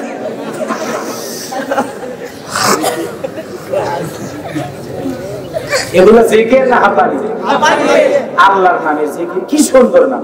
আল্লাহু আল্লাহু কি যে মধুর নাম, আল্লাহু আল্লাহু কি যে মধুর নাম, ধরার তামাম মনি মুক্তা পান্না হীরা সোনা দানায় ওই না তাহার দাম। আল্লাহু আল্লাহু কি যে মধুর নাম। মারহাবা কর, আল্লাহর নামের জিকির কর। তানাদের বাবা শালি কতুয়ালি, তারপরে লালু বাবা কাজুয়া তালা সালা গামছা বিড়ি, বিড়ি কোনদিন বাবা হয় কি গ্যাস। হায় হায় হায় হায়, 30 বছর গোসল করে না, নাম দেশে সাধু বাবা, গায়ে ধাপ দিয়ে যাওয়া যায় না, ভোগরা পাতা। আবার দেখবেন এদের যে ভোমা ভোমা মোষ দেখলে মানে বিয়ের 11 গোছ। বাবার পিন্দে থাকে সব, বাবার মাথার চুলে সব, বাবার হাতে গাঁজার আল্লাহ পিন্দে থাকে, তবিল থাকে না, সব দেখে। মানুষকে আসেন না ভিতরে মাল আছে, মাল যাতে দেখাই যাচ্ছে আর কি আছে, কথা কর না কেন। ওরা আবার জ্ঞান করছে সবকিছু সারিয়া তোরা বাবার চরণ ঘর, আয়না বসাইয়াতে তোর কলবের ভিতর বাবারে কইতেছে আর খালি ধাক্কা মারতেছে, ভাই আয়না বসাইয়াতে তোর কলবের ভিতর মানে ধাক্কা মেরে আর কলব ফাটে ফেলে দিচ্ছে। হাত করা তো দূরের কথা, কলবই নেই। আসে না না আসে না, রাগ করছেন মনে হয় আপনারা। এগুলো দরবারে যায় যারা ঢুকি তবলা বাজায়া বাবার নামে গান গাই বাজা, এগুলো জায়েজ না হারাম। চিকুন কনসে মহিলারা আবার পায়, মহিলা মানে ভক্ত আছে না, মহিলা মুরিদ হয়েছে না, মহিলারা আবার পায় আমার বাবার এসে নামে গো লোহারে বানাইছে কাঁচা সোনা। কি কান্দ, মহিলা মানুষ এমনিতে গাইলে তো সবাই আসে খাইলে, কথা কন নাকি? এমনি ভক্তদের কাছে যায় মানুষ, কথা কন। ওই জায়গায় যদি আমরা এটা না বলে এইটা বলতাম, আমার রাসূল পরশমণি গো লোহারে বানাইছে খাঁটি সোনা, রাসূল চরণ মূল্য ধন, রাসূল চরণ মূল্য ধন, জীবন থাকিতে চিনলাম না, লোহারে বানাইছে খাঁটি সোনা। আমার রাসূল পরশমণি গো লোহারে বানাইছে খাঁটি সোনা। খারাপ লাগে? আজকে দোয়া করে যাই, পরে আবার এক রাতে সব। তাহলে কোন ভক্তদের দরবারে যাওয়া যাবে, কোন ভক্তদের সাথে আমাদের কোন সম্পর্ক থাকতে পারে? সেগুলা মাজারের নারী পুরুষ একত্রে জিকির করে, ওটা মাজার না, ওটা ডাইরেক্ট শয়তানের কারখানা। যেই পীরের পা থেকে মাথা পর্যন্ত নবীর সুন্নাত দিয়ে ঢাকা, যেই পীরের দিকে তাকাইলে আল্লাহর কথা স্মরণ হয়, ওয়াকুনু মা'আস-সাদিকিন, যে পীর সত্যবাদী, আল্লাহ তাদের সঙ্গী হওয়ার জন্য আমাদেরকে বলেছেন, তোমরা সত্যবাদীদের সঙ্গী হও, সত্যবাদীদের সাথে বন্ধুত্ব করো, সত্যবাদীদের সাথে ওঠা বসা করো, সত্যবাদীরা যেইভাবে চলে তোমরাও সেইভাবে চলো। তাহলে পীর ছিলেন শাহজালাল, খানকায় পীর, রাজপথে পীর, নারাই তাকবীর হুঙ্কার দিয়েছে, গৌর গোবিন্দ ধুতি খুলে পালাইছে। পীর ছিল আব্দুল কাদের জিলানী, পীর ছিল শাহজালাল, পীর ছিল শাহ পরাণ, পীর ছিল শাহ সুলতান, পীর ছিল শাহ মানকুম, পীর ছিল আল্লামা বাইজিদ বুস্তামি রহমাতুল্লাহ আলাইহি। বড় বড় আল্লাহওয়ালারা পীর ছিল বাজান। আজকে এগুলো পীর না, ডিজিটাল পীর। পীরের নাম দিয়েছে দেওয়ানবাগি। দেওয়ানবাগি ঘুড়ি দেখে আমারই ভয় লাগে, সিয়ারের বলে একেবারে বসে থাকে, এমন একটা হাইব্রিড ঘুড়ি দেখে মনে হয় 26 মাসের গর্ভবতী। কি ভুড়ি রে ভাই, আমি শুনতেছি এটি, আর দেওয়ানবাগি শুনতে একটা গ্যাসে কই। এরা বলে আমার আশেকের রাসূল আনছে নবীরে কাঠন প্রদর্শন করে রাষ্ট্রীয় পৃষ্ঠপোষে কথা। এই দেওয়ানবাগি একটা মিছিল করছে দেখছেন? হ্যাঁ, ওর মিছিল হলো কি 53 দিন ব্যাপী রবিউল আউয়াল শরীফ, ঈদে মিলাদুন নবী, ঈদে আযম, সকল ঈদের শ্রেষ্ঠ ঈদ আর নানির বাড়ি। কথা কন না কেন? ওইখানে রাসূলের ঈদে মিলাদুন নবী নিয়ে ব্যস্ত, সিরাতুন নবী বোঝেও না, পাবলিককে বোঝানোর জন্য চেষ্টাও করে না। ওই খালি কয় ইয়া নবী সালাম আলাইকুম, ভাইয়া একবার যদি খালি সালাম দেওয়া যায় আর এই সালাম যদি মদিনায় পৌঁছে যায় তাহলে তোমার মতো মিলাদ করা ব্যক্তিকে তুইয়া নবী জান্নাত তো ঢুকবেই না। কথা এগুলো বুঝে জরুর তো আমরা করি, সালাম তো আমরাও দিই। কথা তাই বলে কি জিলাপি খাওয়ার আশাই দেই, নাট্টু খাওয়ার আশাই দেই? তোমাদের চাইতে আমরা নবীকে বেশি ভালো। রসুলকে নিয়ে কটূক্তি করা হয়, কেসে কেউ কিছু বলছেন নাকি? জোরে করবেন, জোরে। খারাপ লাগে? রসুল তার জন্মদিন, তার ওহী নাযিলের দিন, তার হিজরতের দিন পালন করছে সোমবারের দিনে রোজা রাইখা। তাহলে নবী তার জন্মদিন পালন করছে কি রাইখা?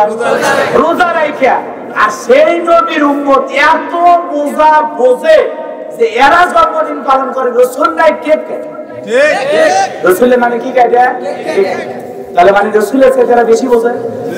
নাও খুলে বলবেন না, কষ্ট হয় আপনাদের? এগুলোর সাথে ইসলামের কোন সম্পর্ক নাই। আজকে ফ্রান্সে রসুলকে নিয়ে কটূক্তি করা হয় আর আমরা মুমিন মুসলমানরা ঘুমিয়ে আছি, কিন্তু ঘুমানো চলবে না। দেখেন বাংলাদেশে প্রত্যেকটা মসজিদ থেকে, প্রত্যেকটা মহল্লা থেকে, প্রত্যেকটা ইসলামী সংগঠন থেকে প্রতিবাদ করা হয়েছে, কিন্তু এই বন্ধ আশিকের রাসূলদেরকে এখনো দেখা যায়। আমরা বগুড়া সাতমাথায় বাংলাদেশের হক্কানি ওলামা ইকরামদের বেরোনে যখন মিছিল করা হলো, মিটিং করা হলো, তার সামনে ওরা রবিউল আউয়ালের মিছিল করছে। আমরা চোখের সামনে মনটা চাচ্ছে সবগুলো ধরে পিটা শুরু করি, কিন্তু ইসলাম আমার হাত পাও বেঁধে দিচ্ছে। কথা কন না কেন? এজন্য মারতে পারি না। কথা কন। আমরা এই জায়গায় ফ্রান্সকে নিয়ে টেনশনে আছি যে ফ্রান্সে আমার নবীর কার্টুন প্রদর্শন করে, যদিও নবীর কোন ছবি নাই, চিত্র নাই। কথা কন না কেন? এরপরে একটা কার্টুন বানায়, কয়েকটা গাড়ি লাগায়, বলতেছে ইনি মোহাম্মদ। জোরে কন নাউজুবিল্লাহ। ওরা যখন অপপ্রচার চালাচ্ছে যেই রসুলের সম্মান আকাশচুম্বী, যার মর্যাদা আল্লাহর পরে, যার চরিত্রের সার্টিফিকেট আল্লাহ আসমান থেকে দেয়, ওয়া ইন্নাকা লাআলা খুলুকিন আযীম, আপনি হলেন পূত পবিত্র নির্ভেজাল এবং মহান চরিত্রের অধিকারী। সুবহানাল্লাহ। সেই রসুলকে ধ্বংস হওয়ার কথা বলে আবু লাহাব, আল্লাহ সূরা লাহাব নাযিল করে বলে আবু লাহাব তুই তোর বংশও ধ্বংস। কথা বল। নবীর কলিজার টুকরা ছেলে মারা যায়, জাহেল মূর্খ কাফেররা যখন বলে মুহাম্মাদের বংশে বাতি জ্বালানোর মতো কেউ থাকলো না, মুহাম্মদ নির্বংশ লেজ কাটা, আল্লাহ সূরা কাউসার নাযিল করে সান্ত্বনা দিয়ে বলে নবী গো ইন্না শানিয়াকা হুয়াল আবতার, যারা বলে লেজ কাটা নির্বংশ, আর 14 গোষ্ঠীকে আমি আল্লাহ লেজ কাটা নির্বংশ বানাবো, আর ওদের বংশে বাতি জ্বালানো কাউকে রাখবো না। তাহলে যেই নবীর উপরে বিরোধে কিছু কইলে এদিক সেদিক কাফেররা করতে চাইলে নবীকে পাগল বলে আল্লাহ বলে তোরা না। কথা কন। এই রাসূলের সম্মান মর্যাদা স্বয়ং আসমানের মালিক আল্লাহ দিয়েছে, তো একটা কার্টুন বানাইলা আর রাসূলের সম্মান কমে গেল। ওরে বোকা, স্বর্গে বসবাস করো তোমরা। কথা কন না কেন? তোমরা যখন সমালোচনা শুরু করছো, রাসূলের কার্টুন প্রদর্শন করছো, তখন আবার দেখেন উম্মতের পাগলেরা কত, পুরো ফেসবুক, যেই ফেসবুকে মেরাকেল দেখতো, হাসি তামাশা কৌতুক দেখতো, পুরো ফেসবুক এখনো দখল উই লাভ মুহাম্মদ সাল্লাল্লাহু আলাইহি সাল্লাম। জোরে বলেন আল্লাহু আকবার। এখনো নবীর ভালোবাসা ফেসবুক।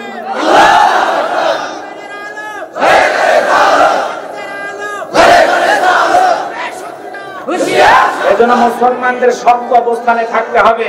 মাঝে মাঝে নাস্তিক বেঈমানরা আমার নবীকে নিয়ে ব্যঙ্গচিত্র প্রদর্শন করে, নবীর কার্টুন বানায়, আল্লাহকে নিয়ে কথা বলে, কোরআন আর ইসলামকে নিয়ে কথা বলে। এজন্য আমার পরিষ্কার ভাষায় আমরা বলে দিতে চাই, ওই তামাম পৃথিবীর জালেমেরা যেই রকম ইসলামকে ধ্বংস করার জন্য ঐক্যবদ্ধ হয়েছে, আমরা তামাম পৃথিবীর 170 কোটি মুসলমান ঐক্যবদ্ধ হতে রাজি আছি। প্রয়োজনে রাসূলের ইজ্জত আর সম্মান রক্ষা করার জন্য আমরা ফ্রান্সের পণ্যকে বয়কট করব। এরা যদি এগুলো থেকে বিরত না হয়, আমরা মুসলমানরা কেউ যদি নবীর বিরুদ্ধে কথা বলে, কোরআনের বিরুদ্ধে কথা বলে, নবীর কার্টুন প্রদর্শন করে, এদেরকে জমিন থেকে বিদায় করে দেওয়ার জন্য আবারও যুদ্ধে যেতে রাজি। কথা বলেন ঠিক কি না?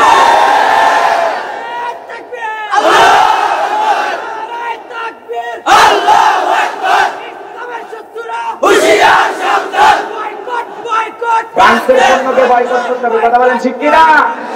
ফ্রান্সের সাথে বাংলাদেশের কোন সম্পর্ক রাখতে দেব? শোনেন, কেউ আমার নবীর গালি দিবে আমরা সহ্য করব? তোমরা আমার বাবাকে নিয়ে কথা বলো, আমরা কিছু বলবো না। আমার দলকে নিয়ে কথা বলো, আমরা কিছু বলবো না। তোমরা আমার নেতাদেরকে নিয়ে কথা বলো, আমরা কিছু বলবো না।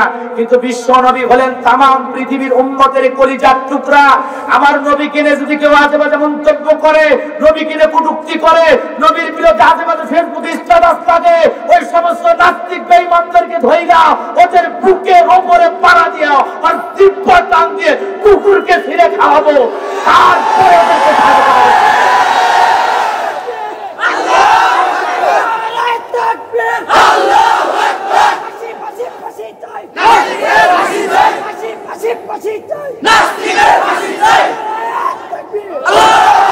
কষ্ট পাইছেন আপনারা? রাসূলের অপমাননা আমরা সইতে পারি? কথা বলেন নাকি সইতে পারি? মানি না, মানব না, মানতে পারি না আল্লাহ রাসূলের অপমাননা। মানি না, মানব না, মানতে পারি না আল্লাহ রাসূলের অপমাননা। অপমাননাকারীরা রক্ষা পাবি না, অপমাননাকারীরা রক্ষা পাবি না। মানি না, মানব না, মানতে পারি না আল্লাহ রাসূলের। বলেন বলেন সবাই বলেন, মানি না, মানব না, মানতে পারি না আল্লাহ রাসূলের। বিশ্ব নবীর উম্মতেরা নাও হাতে শমশির, খতম করো আবু জেহেলের নাতি পুতি সাগরীর। বিশ্ব নবীর উম্মতেরা নাও হাতে শমশির, খতম করো আবু জেহেলের নাতি পুতি সাগরীর। নাস্তিকদের আস্তানাতে আগুন জ্বালাও না, নাস্তিকদের আস্তানাতে আগুন জ্বালাও না। মানি না, মানব না, মানতে পারি না আল্লাহ রাসূলের অপমাননা। মানি না, মানব না, মানতে পারি না আল্লাহ রাসূলের অপমাননা। অপমাননাকারীরা রক্ষা পাবি না, অপমাননাকারীরা রক্ষা পাবি না। মানি না, মানব না, মানতে পারি না আল্লাহ রাসূলের। বাংলার বীর মুসলমানরা জেগে উঠেছে, নাস্তিকদের লেজ গুটিয়ে পালাতে হবে। বাংলার বীর মুসলমানরা জেগে উঠেছে, নাস্তিকদের লেজ গুটিয়ে পালাতে হবে, নইলে তাদের হবে আছে কবর রচনা, নইলে তাদের হবে আছে কবর রচনা। মানি না, মানব না, মানতে পারি না আল্লাহ রাসূলের অপমাননা। মানি না, মানব না, মানতে পারি না আল্লাহ রাসূলের। বিশ্ব নবীকে ব্যঙ্গ করে করলো সিনেমা, এর জন্য দায়ী থাকবে বারাক ওবামা। বিশ্ব নবীকে ব্যঙ্গ করে করলো সিনেমা, এর জন্য দায়ী থাকবে বারাক ওবামা। বুশের মতো জুতা খাইতে দেরি হবে না, বুশের মতো জুতা খাইতে ম্যাক্রনের দেরি হবে না। বুশের মতো জুতা খাইতে নাস্তিকদের দেরি হবে না। মানি না, মানব না, মানতে পারি না আল্লাহ রাসূলের অপমাননা। মানি না, মানব না, মানতে পারি না আল্লাহ রাসূলের অপমাননা। মারহাবা পাক। কষ্ট পাইছেন না? আমরা যাব শেষ করে দেন না, চলবে হ্যাঁ। মা বোনেরা আছে না চলে গেছে? আমার বাবারা, তাহলে 3 নম্বর হলো মুকিমিস সালাহ, নামাজ কায়েম করা লাগবে। যুবকেরা মসজিদে ঢুকতে রাজি আছো তো? ইনশাআল্লাহ। সারা জীবন ফেসবুকে থাকবা, ইউটিউবে থাকবা, কত সময় এইদিকে সাত লাইট নষ্ট করলা। যাও না, জোহরের নামাজ পড়তে 15 মিনিট লাগে, আসর পড়তে 10 মিনিট লাগে, মাগরিব পড়তে 10-15 মিনিট লাগে, এশার নামাজ পড়তে 10-15 মিনিট লাগে, ফজরের নামাজ পড়তে 10 মিনিট লাগে। তোমার এই 24টা ঘন্টার মধ্য থেকে কি 1-1.5 ঘন্টা আমার আল্লাহকে দেওয়া যাবে না? যাবে না। সময়টা হিসাব করো বন্ধুরে। তুমি ইউটিউবে থাকলে 2 ঘন্টা, ফেসবুকে থাকলে 2 ঘন্টা, বান্ধবীর সাথে সেটিং করলা 2 ঘন্টা। তাহলে বল ওই এইটা অবশ্য সিরিয়াস না না করে না। তাহলে তোমার বান্ধবীর সাথে কথা বলার সময় হয় তোমার এই বান্ধবীর চাইতে আল্লাহ আপন কম না বেশি? তোমার বান্ধবীর সাথে সেটিং করলে সব না গুনাহ? আর আল্লাহ রাব্বুল আলামিনকে ভালোবেসে মসজিদে যায়, সিজদা দিলে সম্মান মর্যাদা দুনিয়াতে বাড়বে, আর বেতন হিসাবে আল্লাহর জান্নাত পাওয়া যাবে। এজন্য বন্ধুত্ব, সম্পর্ক, প্রেম, ভালোবাসা সব কার জন্য? মুমিন জীবনের ভালো আমলগুলো কার জন্য? আল্লাহ রাব্বুল আলামিন বলেন, কুল ইন্না সালাতি ওয়া নুসুকি ওয়া মাহইয়ায়া ওয়া মামাতি লিল্লাহি রাব্বিল আলামিন।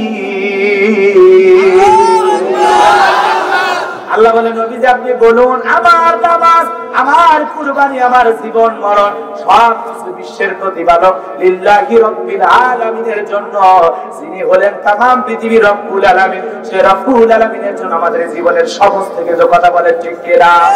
বলুন বাজানো আমার 4 নম্বর যে বিষয়টা আল্লাহ রাব্বুল আলামিন বলেন, ওয়া মিম্মা রাযাকনাহুম ইনফিকুন। আল্লাহ দেখে বলেন, আমি যে রিজিক দিয়েছি তার থেকে তোমরা নিজেরাও খাও, নিজেরাও ব্যয় করো এবং আমার রাস্তাতেও ব্যয় করো। কথা কোন ঠিক কি না?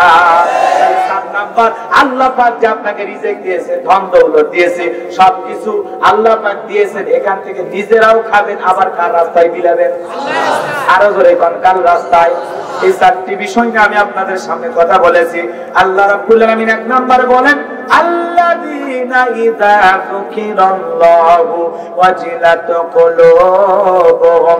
যারা ঈমানদার, তাদের সামনে রবের নাম উচ্চারণ করলে অন্তরে ভয় আত্মা কেঁপে ওঠে, আর অন্তর যার আল্লাহর ভয়ে কাঁপে সে কোনোদিন গুনাহ করতে পারে না। 2 নাম্বার হলো ওয়াসসাবিরিনা আলা মা সাবাহুম। যারা বিপদ আপদে ধৈর্য ধারণ করে। কথাকে বোঝা গেছে? বিপদে পড়লে কার উপর ধৈর্য ধারণ করবেন? আরো যারা বলেন কার উপর? 3 নাম্বার হলো ওয়াল মুকিমিস সালাহ। নিজে নামাজ পড়বো, ছেলেকে নামাজি বানাবো, মেয়েকে নামাজি বানাবো, স্ত্রীকে নামাজি বানাবো, গ্রামের লোককে নামাজের দাওয়াত দেবো, শহরের লোককে নামাজের দাওয়াত দেবো, পুরো বাংলাদেশের মানুষগুলোকে নামাজের দাওয়াত দেবো। কথা বল। এত নামাজের ওয়াজ। আমি একবার পাবনায় ওয়াজ করছিলাম বাজান, ফজরের নামাজের সময় মাহফিল কমিটির লোকজনকে ডাকতেছি, চলেন নামাজে যাই। বলছে হুজুর আপনি পড়ে আসেন। ভাই চলেন নামাজে যাই। ও হুজুর বললাম না আপনি পড়ে আসেন। তার মানে আর একবার যদি নামাজের কথা বলতাম, ব্যাগও দিত না, হাতিও দিত না। কথা বল। তাহলে যারা কমিটির লোকজন আয়োজন করছে, এরা নামাজ পড়ে কিনা গ্যারান্টি আছে? না। এখানকার কমিটিরা ভালো, এখানকার কমিটিরা সব আল্লাহর বলি। কথা কন না কে? এজন্য আগামী কালকে, এই যে আজকে ফজরের নামাজে যদি 2-4 জন মুসল্লি বাড়ে, তাহলে বুঝবেন ওয়াজ কবুল হয়েছে। আর যদি মুসল্লি একটাও না বাড়ে, 2-4টা কমছে, তাহলে বুঝবেন ওয়াজ কবুল হয়নি। বাস্তব একটা কথা বলে, ফজরে যদি 5 জন হয়, আজকে যদি 7 জন হয়, 6 জন হয়, তা বুঝবেন যে ওয়াজ আল্লাহ দরবারে কি হয়েছে? আর যদি ফজরে মুসল্লি আগে 5 জন ছিল, আজকে 4 জন হয়, তাহলে ওয়াজের চাইতে লস হয়েছে। ওয়াজ করে কি হয়েছে? লস হয়েছে। মন খারাপ করছে? তাহলে ফজরের সালাতে যাবেন তো ইনশাআল্লাহ? যাবেন তো ইনশাআল্লাহ? যাই না কে কইছে? ঈদের রাত্রি, ঈদের রাত্রি মানে পরের দিন মাঠে নামাজ হবে, সেই দিন ফজরের নামাজে মুসল্লি বাড়ে না। আবার সবে কদরের রাত্রিতে ফজরের মুসল্লি বাড়ে। কথা কম। প্রথম যখন রমজান মাস শুরু হয়, তখন ফজরে কি বাড়ে? সবে বাড়াতে পারে। কথা কম। এগুলো বিশেষ দিনে আমাদের নামাজ আছে, আর বাকি দিনগুলো হুজুরের রাখে, আমাদের ফলাই। এরকম ধান্দায় আছে। কবরে ঢোকে ফেরেশতারা পাখান নিয়ে বসে আছে, খালি ঢোকা মাত্রই সাইজ করবে। কথা কন। পাখান পিঠা খাওয়ার চাইতে আল্লাহর ঘরে ঢোকা ভালো না? আর ফেরেশতাদের হাতে মার খেয়ে জাহান্নামে যাবে, নাকি আল্লাহর গোলামি করে, আল্লাহকে সিজদা দিয়ে, আল্লাহর রাজি খুশি, আল্লাহর সন্তুষ্টি অর্জন করে আল্লাহর ভিআইপি জান্নাতে ঢুকবেন? জান্নাতে যাইতে মনে চায়? কাদের হাত তোলেন আর একবার। আল্লাহ আল্লাহ সিরাজগঞ্জের এই মানুষগুলোকে জান্নাত হিসেবে কবুল করে। আমিন। আরো জোরে বলেন আমিন। ফজরের নামাজে যাবেন তো ইনশাআল্লাহ? এলাকার মসজিদগুলো আজ থেকে ভরে যাবে, আশা করা যায়। যুবক খাইছিস না, ওয়াদা দিয়ে ওয়াদা ভঙ্গ করা মুনাফিকের লক্ষণ। বান্ধবীকে ওয়াদা দিয়ে তোর মাথার টেনশন। মানে আমার মুসল্লি আর কি বলতে, হুজুর সেই কথা বলে না, কি হয়েছে? ছেলে ছাড় কি বলবে, কি হয়েছে? হুজুর সেদিন আমার কাছ থেকে 50,000 টাকা নিয়েছে। ছেলে কি করে? কেবল ইন্টারে পড়ে। 50,000 টাকা খুশি। হুজুর সেই কথা বলেন না, ছেলে বন্ধু বান্ধবের কাছ থেকে নিয়ে যাবে। অনেক কথা ছিল, সার সংক্ষেপ কথা হলে গেছে। আমি যেটা বলতেছি যে হুজুর আমার কাছে এসে ছেলে এমন ধরা ধরছে, লাস্টে আমি বললাম কোন কারণে টাকা নেবো? বলছে আমি বান্ধবীর কাছে ওয়াদা দিয়েছি তার জন্মদিন একটা ডায়মন্ড রাখি। কি শয়তান চিন্তা করছে! তাহলে বান্ধবীর কাছে দেওয়া ওয়াদার কথা মনে থাকে আর আল্লাহর কাছে দেওয়া ওয়াদার কথা মনে থাকে না। জান্নাতের বাগানে বসে ওয়াদা করছেন, মসজিদে ঢুকবেন না, কবরস্থান। এটি কবরস্থান, কথা কন না? নামাজ যাবেন তো ইনশাআল্লাহ, সালাত আদায় করবেন তো ইনশাআল্লাহ। এই সুন্দর মাথাটা কে বানাইছে? অনেক ওয়াজ আছে আমার, এর পরবর্তীতে মাহফিল আছে, আপনারা আসবেন। মিফতাহুল উলুম তাসাকুবা কবরস্থান হাফিজিয়া কওমি মাদ্রাসা কাশিয়া হাটা চাকুলি ওলাগাতি ভাই ওইতারা। এই যাই হোক, এখানে আমার 26শে নভেম্বর আসবেন, নতুন কোন বিষয় নিয়ে ওয়াজ হবে ইনশাআল্লাহ। 30 তারিখ আছে আরেকটা কোন জায়গা? সাতিয়ানতুলিতে আছে 30 তারিখ। 21 তারিখে 21শে ডিসেম্বর আছে পাইকপাড়া। মানে এই বছরে সিরাজগঞ্জে আল্লাহর বরকত শুরু হয়েছে। বেশি বেশি আসাতে ভালোবাসা কমবে না বাড়বে? আসবেন তো ইনশাআল্লাহ। এই জন্য আজকে 12টায় ছেড়ে দিলাম, যাতে শোনেন ভাই।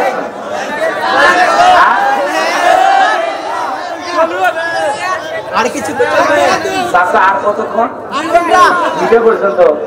তার মানে আপনাদের নিয়ত হুজুর আজকে কি ওয়াজ করতে করতে আপনি মরে যান, কবরস্থানে কি আছে এই ধারণা বসে আছেন। এখান থেকে আমার অনেক দূর যেতে হবে বাবা। কালকে মাহফিল আমার ফরিদপুর জেলায়, অনেক দূরের রাস্তা। আপনাদের কাছে দোয়া আছে। এখানে যুবক আর মা বলতে 5টা মিনিট কথা বলবো, ওঠা বসা করে কিন্তু বলবো। আর ওই যে বাসর ঘরের কথা মনে আছে? ভুলে গেছেন? এখন দরকার নাই, এখন যুবকদের কথা বলবো। হ্যাঁ, এই যে ওঠা বসা করছি। আমার ভাইয়েরা মা বোনদের বেশি আমলের দরকার নাই। বিশ্বনবী মুহাম্মদ রাসূলুল্লাহ সাল্লাল্লাহু আলাইহি সাল্লাম মা বোনদের জন্য 4টি আমলের কথা বলেছেন। কয়টি? 4টি আমলে 8টা জান্নাতের দরজা খোলা। 1 নাম্বার নামাজ, 2 নাম্বার রোজা, 3 নাম্বার ফরজ পর্দা, 4 নাম্বার স্বামীর খেদমত। কিন্তু মা বোনেরা নামাজ পড়ে না, রোজা ধরলে ছাড়ে না, পর্দা তো করতেই চায় না। কি অবস্থা আজকে! পর্দার ওয়াজ যখন আলেম ওলামা করে, এইটাকে নিয়ে কিছু টকশোতে মা বোনেরা এমন কায়দায় উঠে পড়ে লাগছে, বলে হুজুরেরা নাকি নারী বিদ্বেষী ওয়াজ করে। জীবনে কোন হুজুর নারী বিদ্বেষী ওয়াজ করে? আবার কয়েকজন নাস্তিক যখন বাংলাদেশে 9 মাসে 1000-এর বেশি মা বোন ধর্ষণ করা হলো, তখন ওই নাস্তিক মহিলারা বলে বাংলাদেশে ওয়াজের কারণে, হুজুরদের কারণে ধর্ষণ বাড়ছে। এদের কথা শয়তানও বিশ্বাস করে না। এদের কথা শুনে দূরে শয়তানও কাপড়ে মুখে হাসে আর আল্লাহ, আমিও এত বড় মিথ্যাবাদী না। এরা কতটা মিথ্যাবাদী! দর্শকতে বসে আলেমদের বিরুদ্ধে কথা বলে, ইসলামের বিরুদ্ধে কথা বলে। আলেমদের সাথে আদব কায়দা নাই, এই জন্য তারা ভার্সিটিতে শিক্ষকতা করতে গিয়েও মার খায়। আর একজন মুরব্বী কি সুন্দর মাথাটা বাজান, একটাও চুল নাই, কি সুন্দর সরিষার তেল দেখেন চিকচিক করতেছে, ক্যামেরাতে ধরা যাচ্ছে। দর্শকে বৈশা কয় আগে সালাম দিতাম, আসসালামু আলাইকুম, খোদা হাফেজ বলতাম। আর এখন এই যে জামাত শিবির আরে জঙ্গিরা শুরু করছে আসসালামু আলাইকুম, মানে সুন্দর সালাম ওর কাছে ভালো লাগে না, ওর কাছে বিকৃতি সালামি শুদ্ধ। এরা আসলে ইসলামের বন্ধু না, এরা শিক্ষিত মানুষ, এরা শিক্ষিত শয়তান। সালাম শুদ্ধ দিচ্ছে বেটা, এটা ভালো যে যুগের পরিবর্তন হয়েছে। আগে আমরা সালাম ভুল সালাম দিতাম, এখন আলেম ওলামা হক্কানি ওলামা ইকরাম কি সুন্দর করে সালামটা আমাদের শিখাইছে, আসসালামু আলাইকুম ওয়া রাহমাতুল্লাহি ওয়া বারাকাতুহু। কথা উনি এই জায়গায় খোঁচা মারে কি বুঝাইছে জানেন? উনি বুঝাইছে, এই নবীর উম্মতেরা তোমরা সালাম দেওয়া সুন্নাত ভুলে গেছো। আমাদেরকে জাগ্রত করছে, কথা বল না কেন? যে সর্বপ্রথম সালাম দেয় তার কোনো অহংকার থাকে? আজকে সালাম দেওয়ার স্টাইল, সালাম দিচ্ছে জোরে করে আসসালামু আলাইকুম, ও জবাব তো দেয় না। কি আছে বোবা, মুখে টেপ মারে দিছে আল্লাহ। যে পরিমাণে আওয়াজে সালাম দেয় সেই পরিমাণে আওয়াজকে জবাব দিতে হবে, কথা বল। আপনি হু হা করে শিখছেন আছে না? এলাকায় নেই, সামনের দিকে যাই বাজার। মা বোনদেরকে নিয়ে বেশি কথা বলবো না, এই দিকে কান লাগাও। বন্ধু বন্ধুর সাথে দেখা হলে মোবাইলে রুবেল কই এইটা পরে আগে বলো আসসালামু আলাইকুম, রুবেল ভাই কোথায়? মোবাইল ধরে হ্যালো না আসসালামু আলাইকুম বলে থাকবে তো ইনশাআল্লাহ। আমল কাল থেকে শুরু করবেন, বাবা মাকে সালাম দেবেন তো ইনশাআল্লাহ। ওস্তাদ মুরব্বি বাবার বয়সী মানুষদের সালাম দেবেন তো ইনশাআল্লাহ। মুসলমান দেখা হলে সর্বপ্রথম হক হলো একজন মুসলমান আরেকজন মুসলমানকে কি দেওয়া, কি দেওয়া, সালাম। এটা প্রথম হক, আদায় করবেন তো ইনশাআল্লাহ। আমার ভাইয়েরা সামনের দিকে যায়, তাহলে মা বোনেরা কি পর্দা করতে চায়? পর্দা করা ফরজ না নফল? হালকা করলেও চলে নাকি? পুরোপুরি করা লাগবে নাকি বলেন? আল্লাহ রাব্বুল আলামিন বলেন ওয়াকারানা ফি বুয়ুতিকুন্না ওয়ালা তাবাররাজনা তাবাররুজাল জাহিলিয়াতিল উলা। আল্লাহ রাব্বুল আলামিন বলেন নারীরা তোমরা ঘরের ভিতরে অবস্থান করো, খবরদার জাহিলিয়াতের যুগের মেয়েদের মতো রং কইরা সাজসজ্জা কইরা নিজেকে প্রদর্শন কইরো না। যদি প্রয়োজনে বাইরে যাওয়া লাগে মা বোনদের বোরকা পরে পর্দা করে বাইরে যাওয়া লাগবে, কথা কোন ঠিক কিনা? তাহলে পর্দা করা ফরজ, এই হুকুম কার? যদিও মা বোনেরা অনেকে বোরকা পরে, কিন্তু এমন বোরকা পরে বাজান বাবা টাইট ফিটিং বোরকা, লেস থাকে, চুমকি থাকে। এখন আবার বোরকা নামছে এমন এক বোরকা এত পাতলা পাতলা, ডান দিকেরটা ডানে উড়ে গেছে, বাম দিকেরটা বামে উড়ে গেছে, এমন কায়দায় বোরকা রিকশার সাথে খাই পেঁয়াজ আছে না? নাই, পাতলা বোরকা কিন্তু সেই পাতলা। দেখছেন কি? দেখছেন তো না? দেখবেনই তো, আমি বুঝি না। আমার ভাইরা মা বোনদেরকে এমন একটা ঢিলা ঢালা বোরকা পরতে হবে, সেই বোরকাটা পরিধান করার পরে ওই মহিলাকে আন্দাজ যেন না করা যায় এটা 20 বছরের যুবতী নাকি 80 বছরের বৃদ্ধা নারী। এমন ভাবে ঢিলা ঢালা বোরকা পরা লাগবে, এমন একটা কালো কালারের বোরকা পরা লাগবে। অন্য কালারও পরতে পারেন মা বোনেরা, কিন্তু লেস থাকবে না, চুমকি ঝুমকি থাকবে না, রং থাকবে না। কারণ বোরকা হলো আপনার সিকিউরিটির জন্য, আপনার নিরাপত্তার জন্য, আপনাকে রক্ষা করার জন্য। হিজাব পর্দা করবেন একমাত্র কেবলমাত্র নিজের খুশির জন্য নয়, মহান মালিক আল্লাহর খুশির জন্য। ইসলাম যেভাবে পর্দা করতে বলেছে ওইভাবে পর্দা করবে।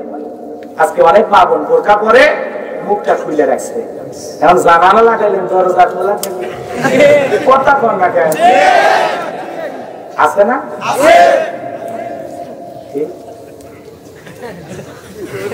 দোয়া করি এই অবস্থা আছে না? না, মা বোনদেরকে বলো মা চেহারা ঢেকে রাখবেন, চেহারা ঢেকে রাখবেন, সুন্দর করে বোরকা পরবেন, হাত মোজা পা মোজা লাগাবেন। কারণ প্রত্যেকটা জায়গায় মা বোনদের আকর্ষণ আছে না? পা দেখলেও একটা নুপুর যদি থাকে, তখন গান করি পায়ে দিয়ে সোনার নুপুর চলেছে চুমকি, নুপুর দেখলেও নুপুর। আবার হাত বের করে আছে, হাতে আবার মা বোনেরা ব্যস্ত পরে কি পরে না, কথা বল না কেন? এখনকার মা বোনেরা আবার এই যে লোক একটুখানি হায় হায় তার চাল বই রে, এতখানি লোক ভাই, এতখানি কথা কি বুঝতে? আপনাদের রাগ করবেন না, এগুলো বাস্তব। এত বড় লোক কি করবে?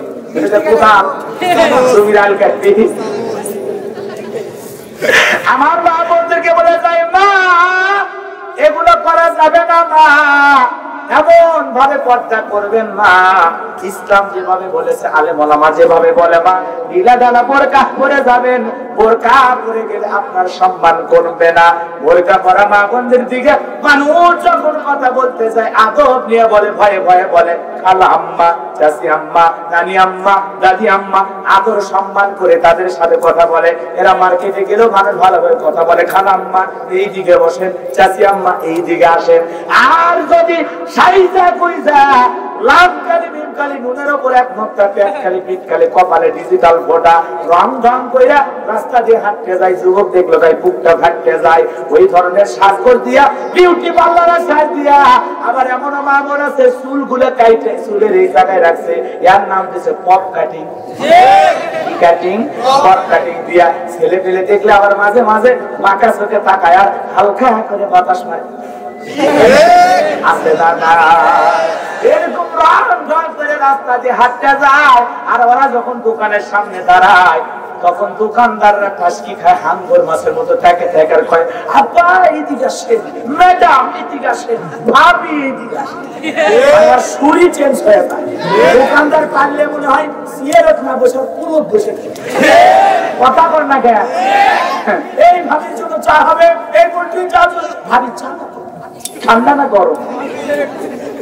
এত আদর কেন? কারণ ভাবির যে সাজা গোজা দেখছে দোকানদারের মাথা গরম। মা বোনদেরকে বলে যায়, মা আপনার রূপ সৌন্দর্য যখন বাইরে প্রদর্শন করবেন, শয়তান তখন অন্য পুরুষের চোখে আপনাকে এমন আকর্ষণীয় করে তোলে যেটা হলো আপনার জাহান্নামে নিয়ে যাওয়ার কারণ। কারণ বেপরদা নারীগুলো কই যাবে? কথা বল না কেন? নবীজি মেরাজে যায় কাদেরকে বেশি দেখছে? নারীদেরকে বেশি দেখছেন। বাজার অনেক কথা হয়ে যাবে, কথা বাড়াবো না। এজন্য মা বোনদেরকে বলে যায়, মা বুরকা পরে যদি আপনি মার্কেটে যান, হাটে যান, বাজারে যান, তখন মানুষ আপনাকে খালা আম্মা, চাচি আম্মা বলে। আর সাইজা গুইজা গেলে ভাবি আপা, ম্যাডাম বলবে। এগুলো ডাকের মধ্যে সমস্যা আছে না? না। মা বোনদেরকে বলি, মা পর্দা করবেন, পর্দা করবেন। মা দুনিয়াতে হলো আপনাদের মডেল হলো ফাতেমা, খাদিজা, হাজেরা, কথা কন্যাকা। আপনাদের স্বপ্নের পূর্ণিমা মডেল নয়, তাদের উত্তর অধিকারী হলে হবে না। কথা কন ঠিক কিনা? আল্লাহ পাক আমাদের সবাইকে হেদায়েত দান করুক, জোরে কোন আমিন। মা বোনদের অন্তরে সহি বুঝ দান করুন, ফরজ পর্দা করার তৌফিক দান করুন, জোরে কোন আমিন। যুবক ভাইরা কিছু মনে নিও না, যেহেতু